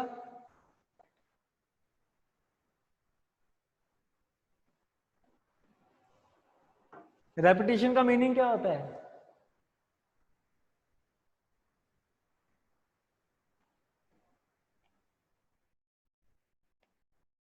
ठीक है ना। क्वेश्चन पूछे जा रहे हो, पूछे जा रहे हो, ये नहीं समझना क्या आपने, कल को पेपर में अगर ऐसा क्वेश्चन आ गया तो बस हो गया फिर तो। एक ही चीज को 4 बार बोलना पड़ता है मुझे, आपको उसी वक्त ही चाहिए क्या सब कुछ। और ये मैं आपको पर्सनली नहीं कह रहा हूँ साहिल, ठीक है, इससे पहले भी आ रहे थे बहुत। मैं आपको क्या बोला, जब मैंने परमुटेशन शुरू किया, मैंने आपको सबसे पहले क्या बोला कि पहले ये 3 चीजें करेंगे, बात खत्म, आपका डाउट मैं लूंगा ही नहीं, पहले ये 3 चीजें करेंगे। अगर ये तीनों चीजें समझ आ जाएंगी उसके बाद डाउट पूछना आप, क्योंकि ये तीनों आपस में इंटरकनेक्टेड है, ठीक है ना। मुझे भी पता है भाई, मेरा नाम संदीप है तो डबल ही आता है उसमें भी, उसमें भी डबल ही आता है, ठीक है, सब कुछ होता है। परमुटेशन में देखो कितनी बार रिपीट हो रहा है वर्ड, ठीक है ना, देखो टी टी सब हर जगह रिपीट होता है। चलिए देखिए, बीच में डिस्टर्ब मत करा करो यार बस। Find how many 4 letter words can be made from a word dynamic, ठीक है। तो 4 letter वर्ड बनाने हैं मुझे, डायनामिक में टोटल क्या है, 7 लेटर्स हैं। तो पहली पोजीशन पे कितने लेटर्स आ सकते हैं, पॉसिबिलिटी क्या रहेगी, 7 लेटर्स की, ठीक है। तो इन सातों में से कोई एक लेटर यहाँ पे क्या हो जाएगा, फिक्स हो जाएगा, ठीक है। सिमिलरली दूसरी पोजीशन में कितने लेटर आएंगे, 6, तीसरी में आ जाएंगे 5 और चौथी में कितने आ जाएंगे, 4। क्लियर हो गया ना सभी को। तो उसके बाद देखो, जब 4 लेटर मैंने बना दिए, उसके बाद उसने क्वेश्चन में बोला था कि 4 लेटर वर्ड ही चाहिए, तो आगे पोजीशन खत्म हो चुकी है, तो यहाँ पे ये क्वेश्चन भी क्या हो जाएगा, खत्म हो जाएगा, मतलब यही इसका आंसर होगा। इसको आप मल्टीप्लाई कर देना, यही आपका क्या होगा, आंसर होगा, ठीक है। मल्टीप्लाई हमेशा छोटे नंबर से शुरू करो, 5 into 4 20, 20 into 6 120, 120 into 7 840। अब परमुटेशन में होगी कैलकुलेशन, तो जो मैंने स्टार्टिंग में बोला था 20 तक टेबल, वो याद अगर है तो हो जाएगी आपसे भी इजीली, ठीक है ना। समझ आया सभी को सम अरेंजमेंट कैसे करना है?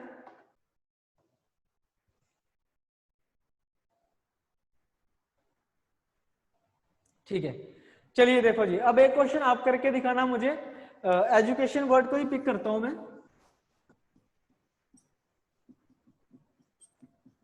ठीक है, एजुकेशन इकलौता ऐसा वर्ड है जिसमें पांचों के पांचों वोवल आते हैं। देखो 1 2 3 4 5, पांचों वोवल आते हैं और कोई भी लेटर रिपीट नहीं होता है इसमें। ठीक है, इसलिए बहुत अच्छा वर्ड है ये बेसिक चीजें समझाने के लिए। तो एजुकेशन वर्ड है, आपने 3 लेटर वर्ड बनाने हैं। आपने 3 लेटर वर्ड बनाने हैं, तो बताइए कितने 3 लेटर वर्ड बनेंगे? एजुकेशन से कितने 3 लेटर वर्ड बनेंगे? गुड, शाबाश। How many 3 letter words can be made from a word education?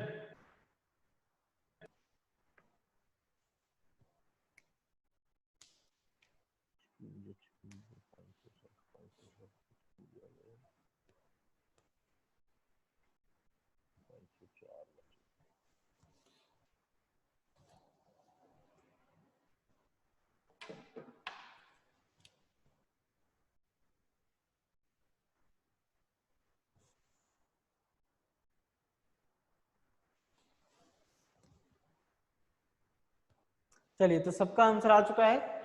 कैसे करेंगे इसको हम? 9 लेटर होते हैं टोटल, तो 9 इंटू 8 इंटू 7, 3 पोजीशन ही बनेंगे, तो 3 बार मल्टीप्लाई होगा बस। बस यही इस क्वेश्चन का क्या आंसर है? तो आंसर इसका आ जाएगा 504।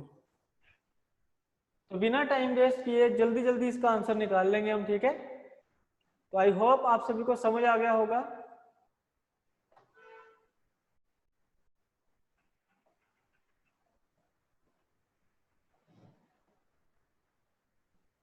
ठीक है जी, तो चलिए अब नेक्स्ट देखो, थर्ड टाइप पे आते हैं। थर्ड टाइप हमारे पास आएगी रेपिटेशन के ऊपर।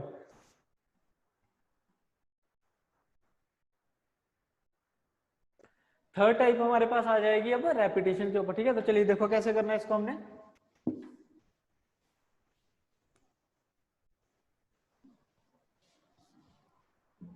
इस क्वेश्चन को मैं रहने देता हूं, काम आएगा हमारे।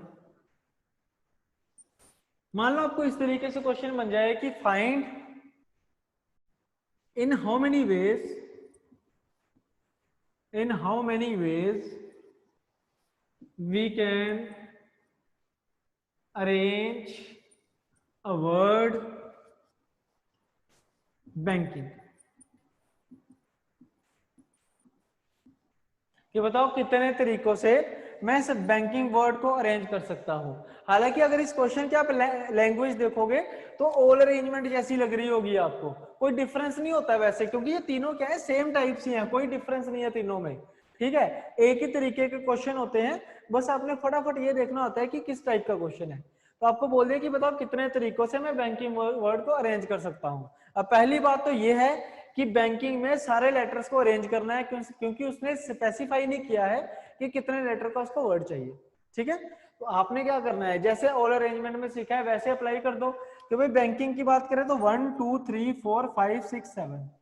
ठीक है, तो कितना हो गया हमारे पास जी? 7 फैक्टोरियल। आंसर क्या बनता है? Simply 7 factorial. ठीक है, बस आपने एक्स्ट्रा चीज क्या करनी है कि अगर कोई लेटर रिपीट हो रहा है, जैसे देखो जी क्या रिपीट हो रहा था हमारे पास? एन। ठीक है, अगर कोई लेटर रिपीट हो रहा है तो वो लेटर जितनी बार रिपीट होगा आप क्या करोगे? डिवाइड बाय उतने का ही फैक्टोरियल। जैसे एन अगर 2 बार रिपीट हुआ है तो डिवाइड किससे कर दोगे? 2 फैक्टोरियल से। ठीक है, डिवाइड किससे करोगे? 2 फैक्टोरियल से। ठीक है, तो इसका आंसर आ जाएगा हमारे पास 5040 डिवाइड बाय 2 फैक्टोरियल। आंसर रहेगा 2520। आंसर रहेगा इसका 2520। ठीक है, जैसे मान लो एक और एग्जांपल लेके चलता हूं मैं कि हमारे पास वर्ड आ जाता है नितिन। ठीक है, वर्ड आ जाता है हमारे पास नितिन। तो इसको मुझे अरेंज करना, आपको बोलेगा in how many ways we can arrange a word Nitin. ठीक है, तो भाई देखो जी 5 अल्फाबेट है ना, 1 2 3 4 5। तो हम क्या करेंगे यहाँ पे 5 फैक्टोरियल डिवाइड बाय n, देखो 2 बार रिपीट हो रहा है तो 2 फैक्टोरियल, उसके बाद i 2 बार रिपीट हो रहा है तो वो भी 2 फैक्टोरियल। मतलब जो अल्फाबेट रिपीट होगा और वो जितनी बार अगर रिपीट हो रहा है डिवाइड बाय बस उतने का ही फैक्टोरियल लगा देना है। अगर कोई अल्फाबेट रिपीट हो रहा है और वो जितनी बार भी रिपीट होगा उतने का ही डिवाइड बाय फैक्टोरियल। तो इसका आंसर कितना आएगा, 5 फैक्टोरियल होता है 120, 2 फैक्टोरियल 2, 2 फैक्टोरियल 2 तो 4 हो गया, कैंसिल आउट करेंगे आंसर आ जाएगा हमारे पास 30। ठीक है, आंसर कितना आ जाएगा हमारे पास जी, 30 आ जाएगा। फटाफट बताओ समझ आ गया सभी को कैसे करना है, any doubts? Clear, very good very good. चलिए अब एक क्वेश्चन आपने करना है, ठीक है।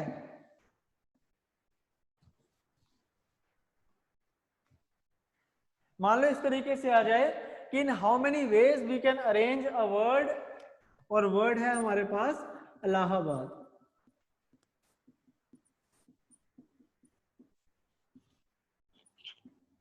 ठीक है, क्वेश्चन है मेरे पास इलाहाबाद और प्रॉपर आंसर देना, ठीक है।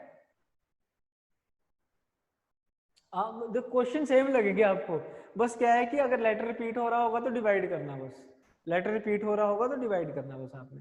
क्वेश्चन सेम ही होते हैं ये सारे, बेसिक है ना, बेसिक लेवल के ये सारे क्वेश्चन सेम सेम ही रहेंगे।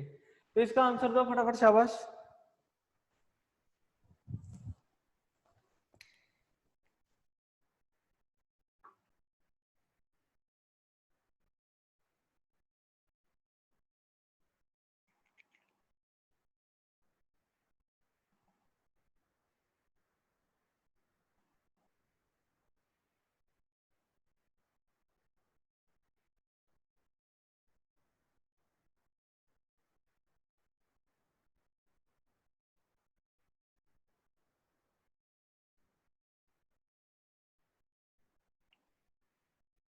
No sir.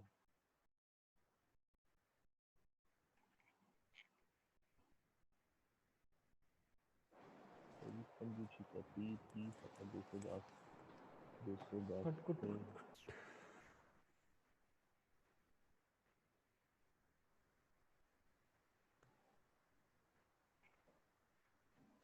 देखो सेम ही होते हैं बच्चे क्वेश्चन। देखो पता क्या करना है, ये मान लो पहली टाइप का क्वेश्चन है, अगर तो कोई लेटर रिपीट नहीं हो रहा है तो उतने का फैक्टोरियल आंसर, और अगर कुछ रिपीट हो रहा है तो वो डिवाइड कर दो बस, फर्क कुछ नहीं होता। देखो ये जो रेपिटेशन है ना, ये पहली टाइप में भी हो सकती है, ये दूसरी टाइप में भी हो सकती है।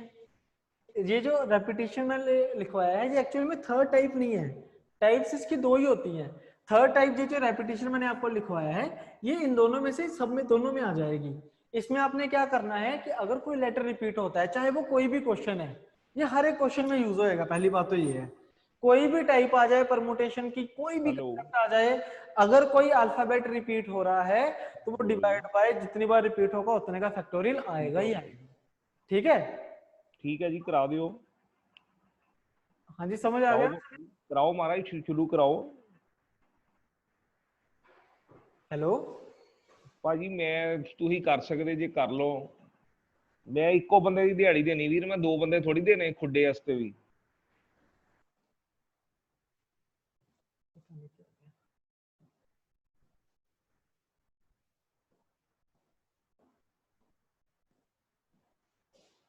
चलिए अब नेक्स्ट देखिए, इसको करना किस प्रकार से ये भी समझते हैं थोड़ा सा।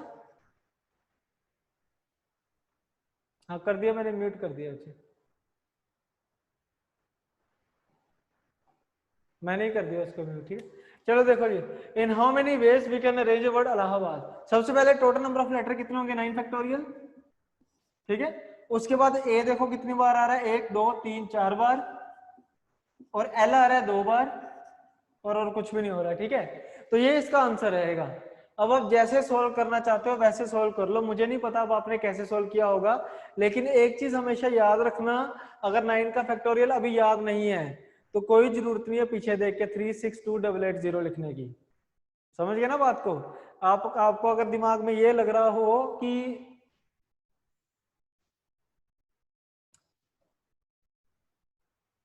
जसकीरत सिंह रुक जाओ यार, ये मैंने क्यों नहीं मिटाया पहले ये बताओ। ठीक है, ये इसीलिए नहीं मिटाया कि मुझे बार बार ना लिखना पड़े, कराऊंगा यार क्वेश्चन वो भी, समझा करो बात को। 9 का फैक्टोरियल का डायरेक्ट आपने तब लिखना है, 9 के फैक्टोरियल का आपने आंसर डायरेक्ट तब लिखना है अगर आपको अभी याद है तो।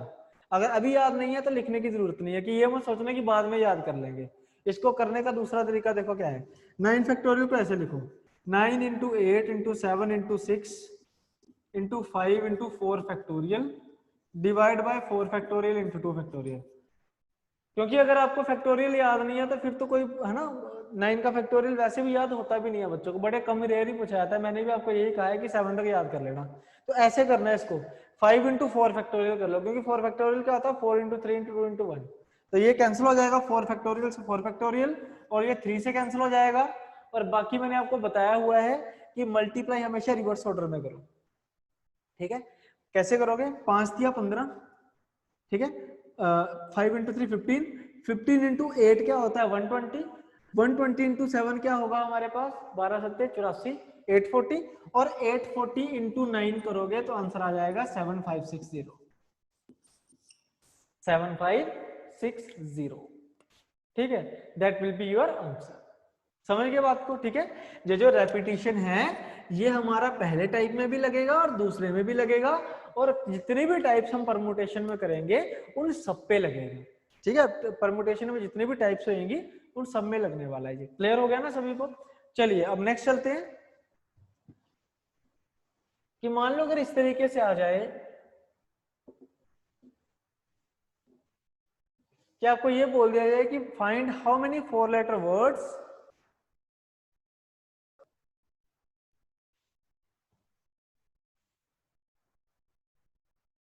ये आंसर गलत आ रहा था आपका बेटा। 20 तक टेबल याद करो उसके बाद बात करेंगे। कैलकुलेशन की बात 20 तक टेबल याद करो उसके बाद करेंगे, क्योंकि अगर आपने 20 तक टेबल याद कर लिए ना फिर आपको मुझसे पूछने की जरूरत नहीं पड़ेगी, ऑटोमेटिकली आप खुद ही कैलकुलेट कर लोगे। तो चलिए जी, हमारे पास एक वर्ड है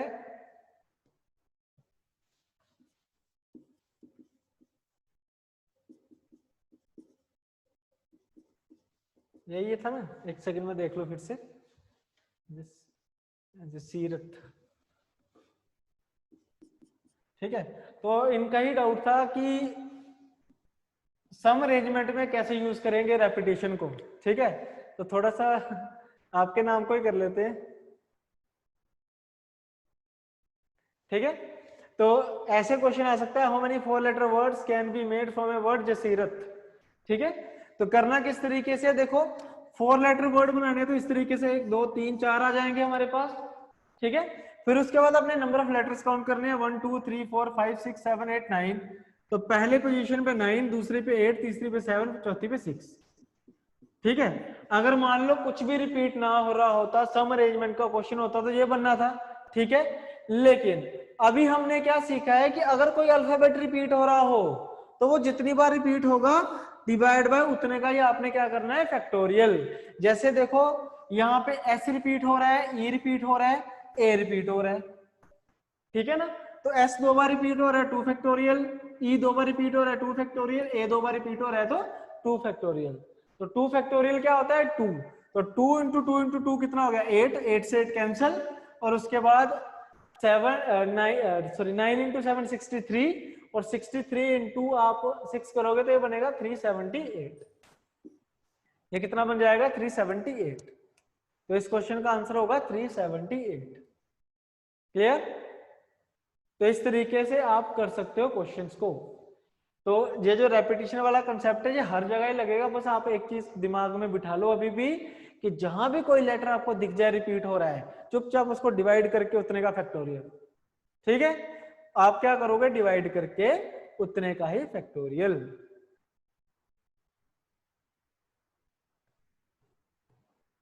ठीक है, चलिए वेरी गुड।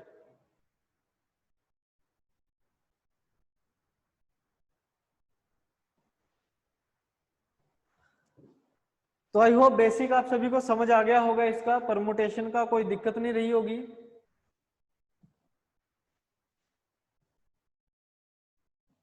चलिए नेक्स्ट देखो अब।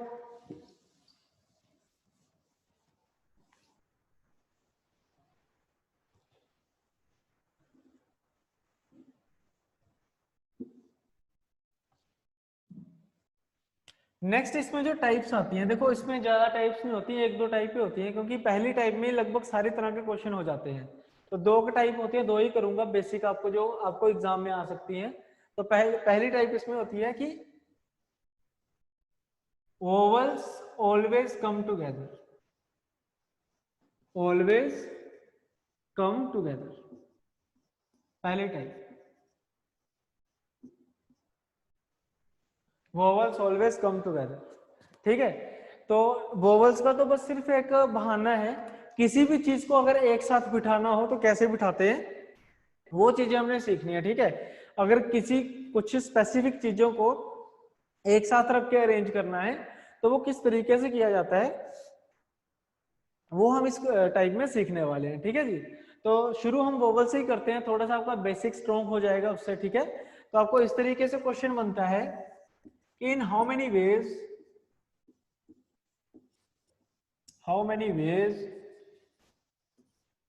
We can arrange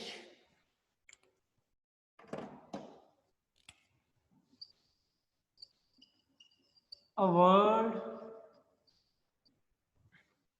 dynamic so that vowels always come together। कि बताओ कितने तरीकों से मैं वो अपना डायनामिक वर्ड को अरेंज करूं कि जो वोवल्स है वो हमेशा क्या रहे, साथ रहे। ठीक है, क्वेश्चन को समझने की कोशिश करो, है वही है, बात अरेंजमेंट की हो रही है कि आपको बोल रहा है कितने तरीकों से मैं इसको अरेंज करूं कि जो हमारे पास वोवल्स हैं वो हमेशा क्या रहे, साथ रहे। ठीक है, तो वोवल्स का आपको पता होना चाहिए, कोई भी अगर आपके पास वर्ड आता है तो पहली बात तो ये आइडेंटिफाई करना आना चाहिए कि वोवल कौन से हैं। जैसे डायनामिक में अगर देखा जाए तो वोवल कौन से हैं, ए और आई, ए और आई, और कॉन्सोनेंट कौन से हैं हमारे पास, डी, वाई, एन, एम, सी, ये है हमारे पास कॉन्सोनेंट्स। ठीक है जी, तो हमने करना क्या है, देखो सिंपल सा बड़े बेसिक से तरीके से बता रहा हूं, ध्यान से समझना, सारे के सारे आंसर बाद में कर लियो। ठीक है, आंसर बाद में कर लियो, पहले समझ लो इस चीज को कि जब भी आपको ऐसा क्वेश्चन आए कि किसी को आपने साथ रखना है, कम टुगेदर साथ रखना है, और अभी यहाँ पे इस क्वेश्चन में किसको साथ रखना है, अपने वोवल्स को, तो जिसको भी आपने एक साथ अरेंज करना है उसको हमेशा ही वन काउंट करो। ठीक है, जिसने जो कहता है कि मुझे साथ रहना है उसको वन काउंट करना हमेशा ही, समझ आ गया जी, उनको टू काउंट नहीं करना है। जैसे ये वोवल्स को साथ रखने की बात हो रही है तो जितने भी वोवल रहे होंगे इस पर्टिकुलर वर्ड में उन सारे वोवल्स को हम वन काउंट करेंगे, उन सारे वोवल्स को हम वन काउंट करेंगे। तो बच्चे ये अगर वन है तो इसको टू हो जाएगा, ये थ्री हो जाएगा, ये फोर हो जाएगा, ये फाइव हो जाएगा और ये सिक्स हो जाएगा। ठीक है, तो उस प्रोसेस के अकॉर्डिंग कितने लेटर हो गए, टोटल 6 लेटर हो चुके हैं। ठीक है, मैंने क्या किया, वोवल्स को साथ रखना था तो सारे वोवल्स को वन एज्यूम कर लिया, और उसी हिसाब से अगर मैं इसको वन मान के काउंट करूं तो अब ये कितने लेटर का वर्ड हो चुका है, 6 लेटर का वर्ड। समझ रहे हो ना बात को, और 6 लेटर के वर्ड का जो अरेंजमेंट होता है वो क्या होता है, 6 का फैक्टोरियल। 6 लेटर वर्ड का अरेंजमेंट क्या होता है, 6 फैक्टोरियल। समझ आ गया सभी को। उसके बाद इतना करने के बाद एक स्टेप और करना आपने कि भाई मल्टीप्लाई करोगे आप। मल्टीप्लाई किस चीज से करोगे कि अगर हम वोवल्स की बात करें, ये जो दो वोवल्स हैं माना कि ये कहीं आगे पीछे नहीं जा सकते हैं लेकिन आपस में तो शिफ्ट हो सकते हैं कि नहीं, ए आई का आई ए तो बन ही सकता है, अभी भी पास पास ही बैठे होंगे फिर वो। ठीक है, बस आपने क्या करना है कि इनको वन मान के काउंट करके 6 फैक्टोरियल लिखा और मल्टीप्लाई बाय जितने वोवल्स होंगे उतने का फैक्टोरियल, जितने वोवल्स होंगे उतने का ही फैक्टोरियल। ठीक है, ये रहेगा इस क्वेश्चन का आंसर। तो आंसर आ जाएगा 7 फैक्टोरियल 720 इंटू 2 करेंगे तो आंसर आ जाएगा 1440। आंसर आ जाएगा 1440। मैं रिपीट करूंगा, टेंशन मत लो। ठीक है, रिपीट करूंगा, डाउट मत बताना भी अगर आपका कोई है तो।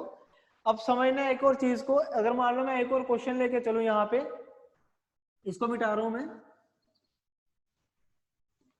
कि मान लो मेरे पास कोई वर्ड आ जाता है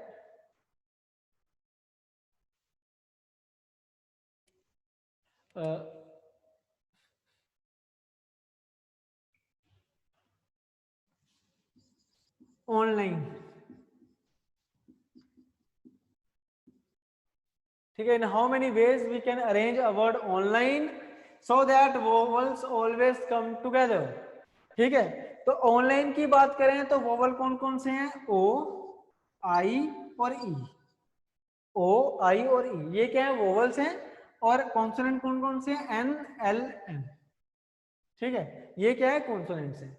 समझ रहे हो ना बात को, ये रहे वोवल, ये रहे कॉन्सोनेंट। और आपको बोला गया है कि वोवल्स को हमेशा क्या रखना है, साथ रखना है। ध्यान से समझना कैसे करना है हमने। तो जिनको आपने साथ रखना है उनको हमेशा वन एज्यूम करके चलोगे, जो कि हमने अभी सीखा है। तो ये अगर वन है तो ये टू होगा, थ्री, फोर। तो ये क्या बन गया हमारे पास, 4 लेटर वर्ड बन गया। तो 4 लेटर वर्ड के लिए क्या करोगे यहाँ पे आप, 4 फैक्टोरियल, ठीक है। मल्टीप्लाई बाय 3 का क्या है, 3 वोवल है ना, आपस में तो शिफ्ट कर ही सकते हैं। तो अगर ये 3 वोवल है तो मल्टीप्लाई बाय 3 फैक्टोरियल। अगर 2 वोवल होते तो 2 फैक्टोरियल, 3 होते तो 3 फैक्टोरियल, 4 होते तो 4 फैक्टोरियल, ठीक है। इतना करने के बाद अभी क्वेश्चन खत्म नहीं हुआ। अभी एक चीज देखो कि क्या कोई लेटर रिपीट तो नहीं हो रहा, क्योंकि रेपिटेशन करा अभी हमने कि अगर कोई लेटर रिपीट हो रहा होगा तो वो तो वही पहले डिवाइड होगा, ठीक है। अगर कोई लेटर रिपीट हो रहा होगा तो वो पहले क्या होगा, डिवाइड होगा। तो हाँ जी, एन हो रहा है जी रिपीट, चाहे वोवल्स में हो चाहे कॉन्सोनेंट्स में हो। अगर रिपीट हो रहा है तो वो डिवाइड होगा। तो एन रिपीट हो रहा है 2 बार, तो डिवाइड बाय 2 फैक्टोरियल। अब रहेगा ये आंसर, ठीक है। डिवाइड बाय 2 फैक्टोरियल अभी रहेगा ये आंसर। कितना आएगा, 4 फैक्टोरियल 24 होता है, 3 फैक्टोरियल 6 होता है, डिवाइड बाय 2 कर दो तो आंसर आएगा हमारे पास 72। आंसर आ जाएगा हमारे पास 72, ठीक हो गया, ठीक है। सभी आंसर दे रहे हो 72, 72, वेरी गुड, ठीक है। अब एक क्वेश्चन आपने करना है,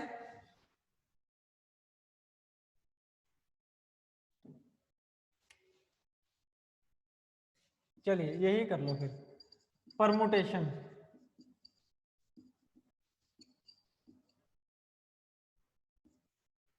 In how many ways we can arrange a word permutation so that vowels always come together? Permutation को कितने तरीके से अरेंज करेंगे, परमुटेशन को कितने तरीके से अरेंज करें कि वोवल्स हमेशा साथ रहें।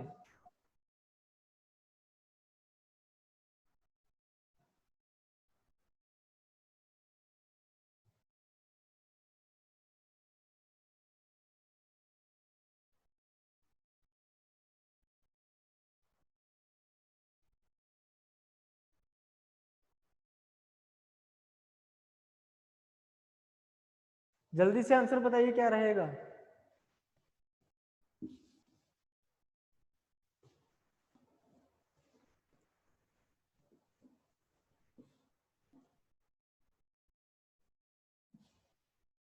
In how many ways we can arrange a word permutation so that vowels always come together?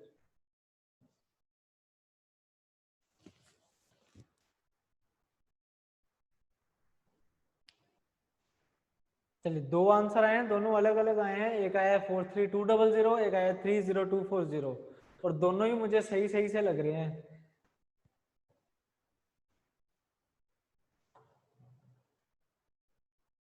Three two four double zero लगभग सबका 32400 आ रहा है।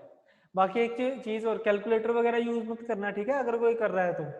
वैसे तो नहीं कर रहे होंगे, आपको पता है कि एग्जाम में भी कैलकुलेटर नहीं चाहिए, नहीं यूज होता। तो अगर आप कर रहे हो तो मत करना, क्रॉस चेक करने के लिए भी नहीं करना।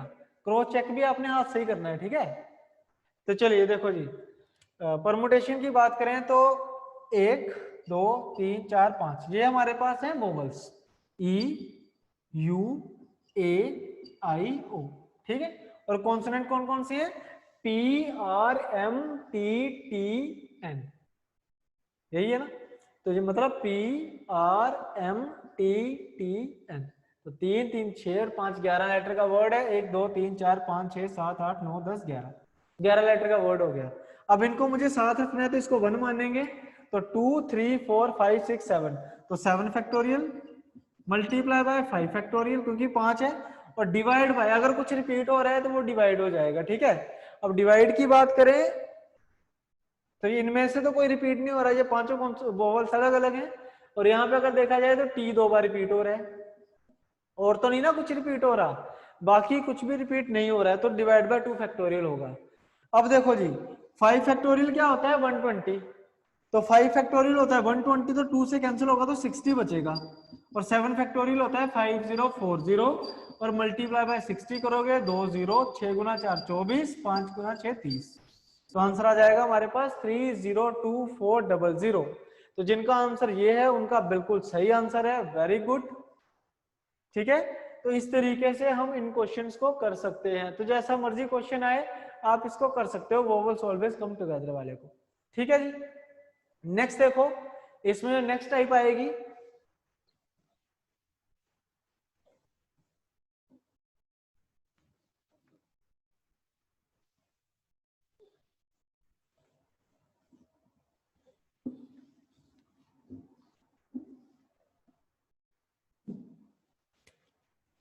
नेक्स्ट आएगी जी vowels comes at odd positions, come at odd positions.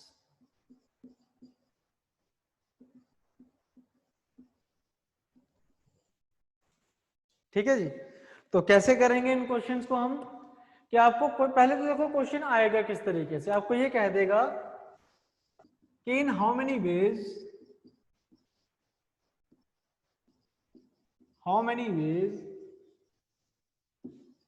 we can arrange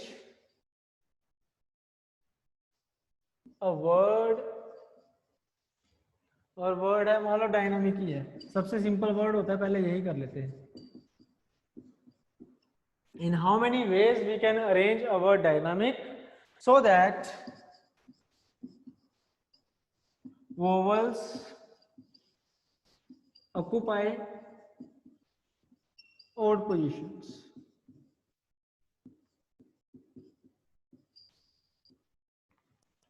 In how many ways we can arrange a word dynamic so that vowels occupy odd positions. ठीक है जी, तो कैसे करेंगे इस क्वेश्चन को ये भी समझना थोड़ा सा। अब ये जो ओड पोजीशन है ये है क्या, पहले ये बताना चाहिए आपको। जैसे डायनामिक की बात करें तो 7 लेटर का वर्ड है, तो 1 2 3 4 5 6 7, तो 7 पोजीशंस इसके लिए है। ठीक है, और इनमें जो ओड पोजीशंस होंगी जैसे कि 1 3 5 और 7, ये जो 1 3 5 7 पोजीशंस है they are reserved for vowels. ठीक है, क्योंकि इसने बोल दिया कि वोवेल्स किस में आएंगे, ओड पोजीशंस पे आएंगे। समझ गए ना बात को। अब आपने क्या करना है, क्वेश्चन को सोल्व करने का तरीका देखो, सिंपली मेथड बता रहा हूं, आपने मतलब कि किताबों वाले चक्रों में नहीं पढ़ना है। 7 लेटर तो ऐसे बना लिया और ये 4 पोजीशंस रख ली। उसके बाद आपका काम क्या होगा कि आप वोवेल्स को अलग करो, पहले ये वोवेल है और ये कॉन्सोनेंट है। ठीक है, ये वोवेल और ये कॉन्सोनेंट हो गए। ठीक है, फिर करने का तरीका पता है क्या होना चाहिए आपका, सबसे पहले आपने कॉन्सोनेंट्स को अरेंज करना है। ठीक है, बड़ा सिंपल सा तरीका बताऊंगा मैं। कॉन्सोनेंट कितने हैं 5, तो 5 कॉन्सोनेंट्स को अरेंज करना है तो 5 फैक्टोरियल। ठीक है, 5 कॉन्सोनेंट्स को अरेंज करना है तो क्या होगा 5 फैक्टोरियल होगा। उसके बाद मल्टीप्लाई बाय, अगर पहला वोवेल अंदर जाएगा, अगर पहला वोवेल अंदर जाएगा तो उसके बैठने के लिए कितनी पोजीशंस होंगी बताना जरा मुझे सभी कमेंट करके। पहला वोवेल अंदर जाएगा तो उसके बैठने के लिए कितनी पोजीशंस होंगी 4। वेरी गुड, 4 4 4 पोजीशंस होंगी। तो पहले वोवेल के लिए 4 पोजीशंस, ऐसे ही दूसरे वोवेल के लिए कितनी पोजीशंस होंगी, वेरी गुड, दूसरे के लिए कितनी हो जाएंगी 3, क्योंकि एक पे तो बैठ गया होगा ना, तो दूसरे वोवेल के लिए कितनी पोजीशंस होंगी 3। ठीक है, तो कॉन्सोनेंट्स आपने पहले ही अरेंज कर दिए थे और अब ये दोनों वोवेल भी अंदर चले गए। अब क्या करना है, बस आंसर है ये वाला, ये आपका क्या है आंसर है, बस इसको सोल्व करो, ये आपका क्या हो जाएगा आंसर हो जाएगा 1440। आंसर क्या आ जाएगा आपका 1440। बताओ, सबसे आसान तरीका, कोई मुश्किल वाली बात नहीं है, और कुछ देखना ही नहीं है आपने। ठीक है, ठीक है, और कुछ आपने देखना ही नहीं है, बस एक चीज आप एंड में देख लेना कि अगर कोई लेटर रिपीट हो रहा होगा ना तो वो एंड में डिवाइड कर देना। अगर कोई लेटर रिपीट हो रहा होगा तो वो एंड में रिपीट जरूर करना, अपना डिवाइड जरूर कर देना उसको। ठीक है जी, तो आई होप आपको समझ आ गया होगा, ये भी है ना, सिंपल ही है ना। रितु कह रहे रिपीट कर दो, कोई ना बेटा एक और क्वेश्चन कराता हूँ, कोई बात नहीं, एक और क्वेश्चन करवाता हूँ। घबराओ मत, बस टेंशन मत लो।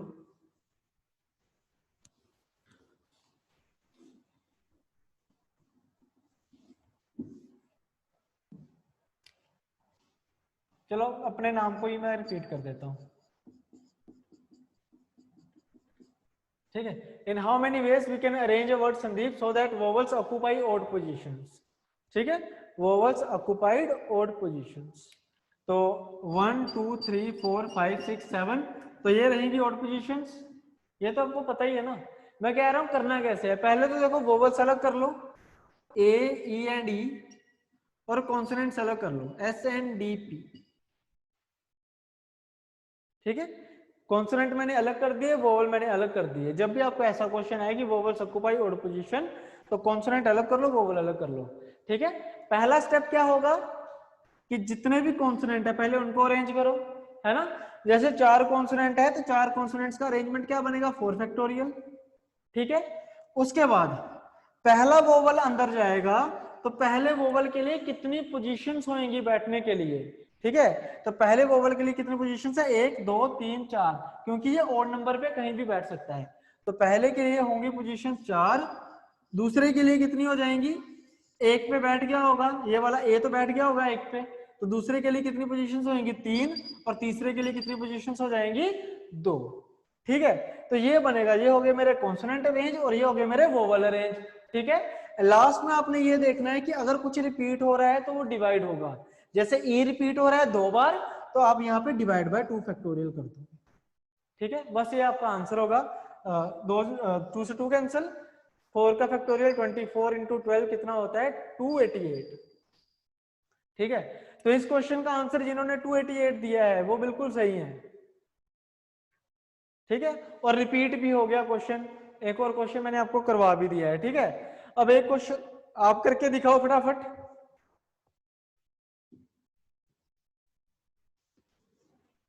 एक क्वेश्चन अब आपने करके दिखाना है।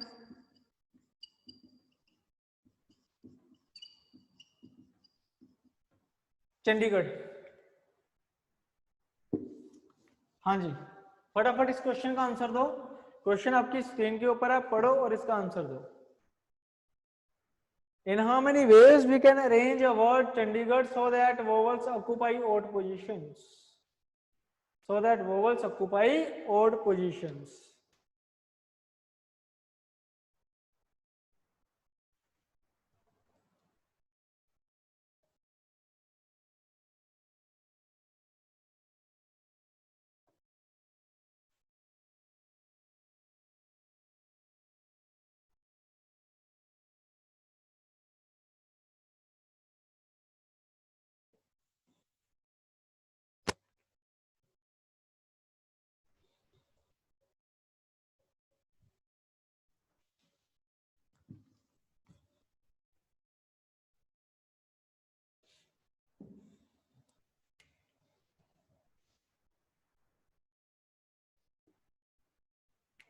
In how many ways we can arrange a word Chandigarh so that vowels occupy odd positions? Please cross check कर लो क्योंकि आंसर सबके अलग अलग आ रहे हैं, तो एक बार फिर से कैलकुलेशन को क्रॉस चेक कर लेना, ठीक है। 4 3 7 3 10, 10 लेटर वर्ड है, 1 2 3 4 5 6 7 8 9 10, तो 1 3 5 7 9, ये हो गया हमारे पास ऑड पोजीशंस। उसके बाद कॉन्सोनेंट कौन, वोवल कौन कौन से हैं, 1 2 3, तो ए आई और ए, ये है हमारे पास वोवल्स। और कॉन्सोनेंट्स क्या क्या है, C H N D G R H, तो 7 लेटर क्या है, कॉन्सोनेंट्स है। यहां तक सही किया ना सभी ने। उसके बाद कॉन्सोनेंट्स को अरेंज करना है, तो 7 फैक्टोरियल मल्टीप्लाई बाय, पहला वोवल अंदर जाएगा तो क्या होगा, 5 पोजीशंस होंगी, पहले के लिए 5, दूसरे के लिए 4 और तीसरे के लिए 3। यहां तक तो आप सभी ने बिल्कुल सही करा होगा अगर आपको समझ आया है तो, ठीक है। उसके बाद आपने क्या करना है, डिवाइड, अगर कुछ रिपीट हो रहा है तो, जैसे ए 2 बार रिपीट हो रहा है तो डिवाइड बाय 2 फैक्टोरियल। उसके बाद और कुछ रिपीट हो रहा है, एच रिपीट हो रहा है 2 बार तो 2 फैक्टोरियल, बस यही है। ठीक है। हाँ जी, देखो अलग अलग आंसर आ रहे हैं। जिसने ऐसे किया है वो बताओ पहले, जिसने ऐसे किया है क्या उसका सही है? 2 इंटू 2 4 से 4 कैंसिल हो जाएगा और 7 फैक्टोरियल होता है 5040 मल्टीप्लाई बाय 12, तो 0 48 और 60।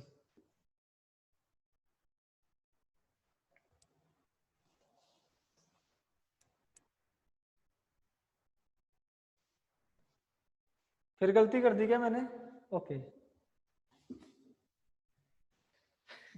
कोई बात नहीं, चलो कोई बात। 0 60 और 75 75600। ठीक है बच्चों, कोई बात नहीं। 75600।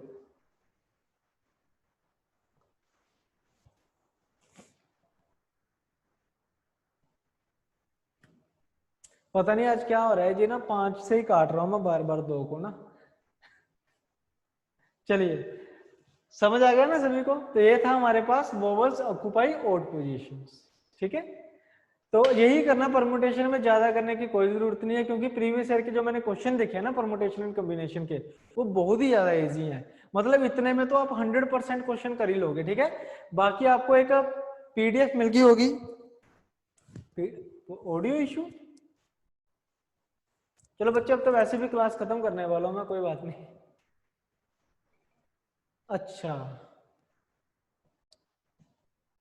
कोई बात नहीं, पीडीएफ मिल जाएगी फिर। वैसे मैंने पोर्टल पे अपलोड कर दी थी कल, अगर आपने देखा हो तो कल वाले लेक्चर के साथ मैंने अपलोड कर दी थी।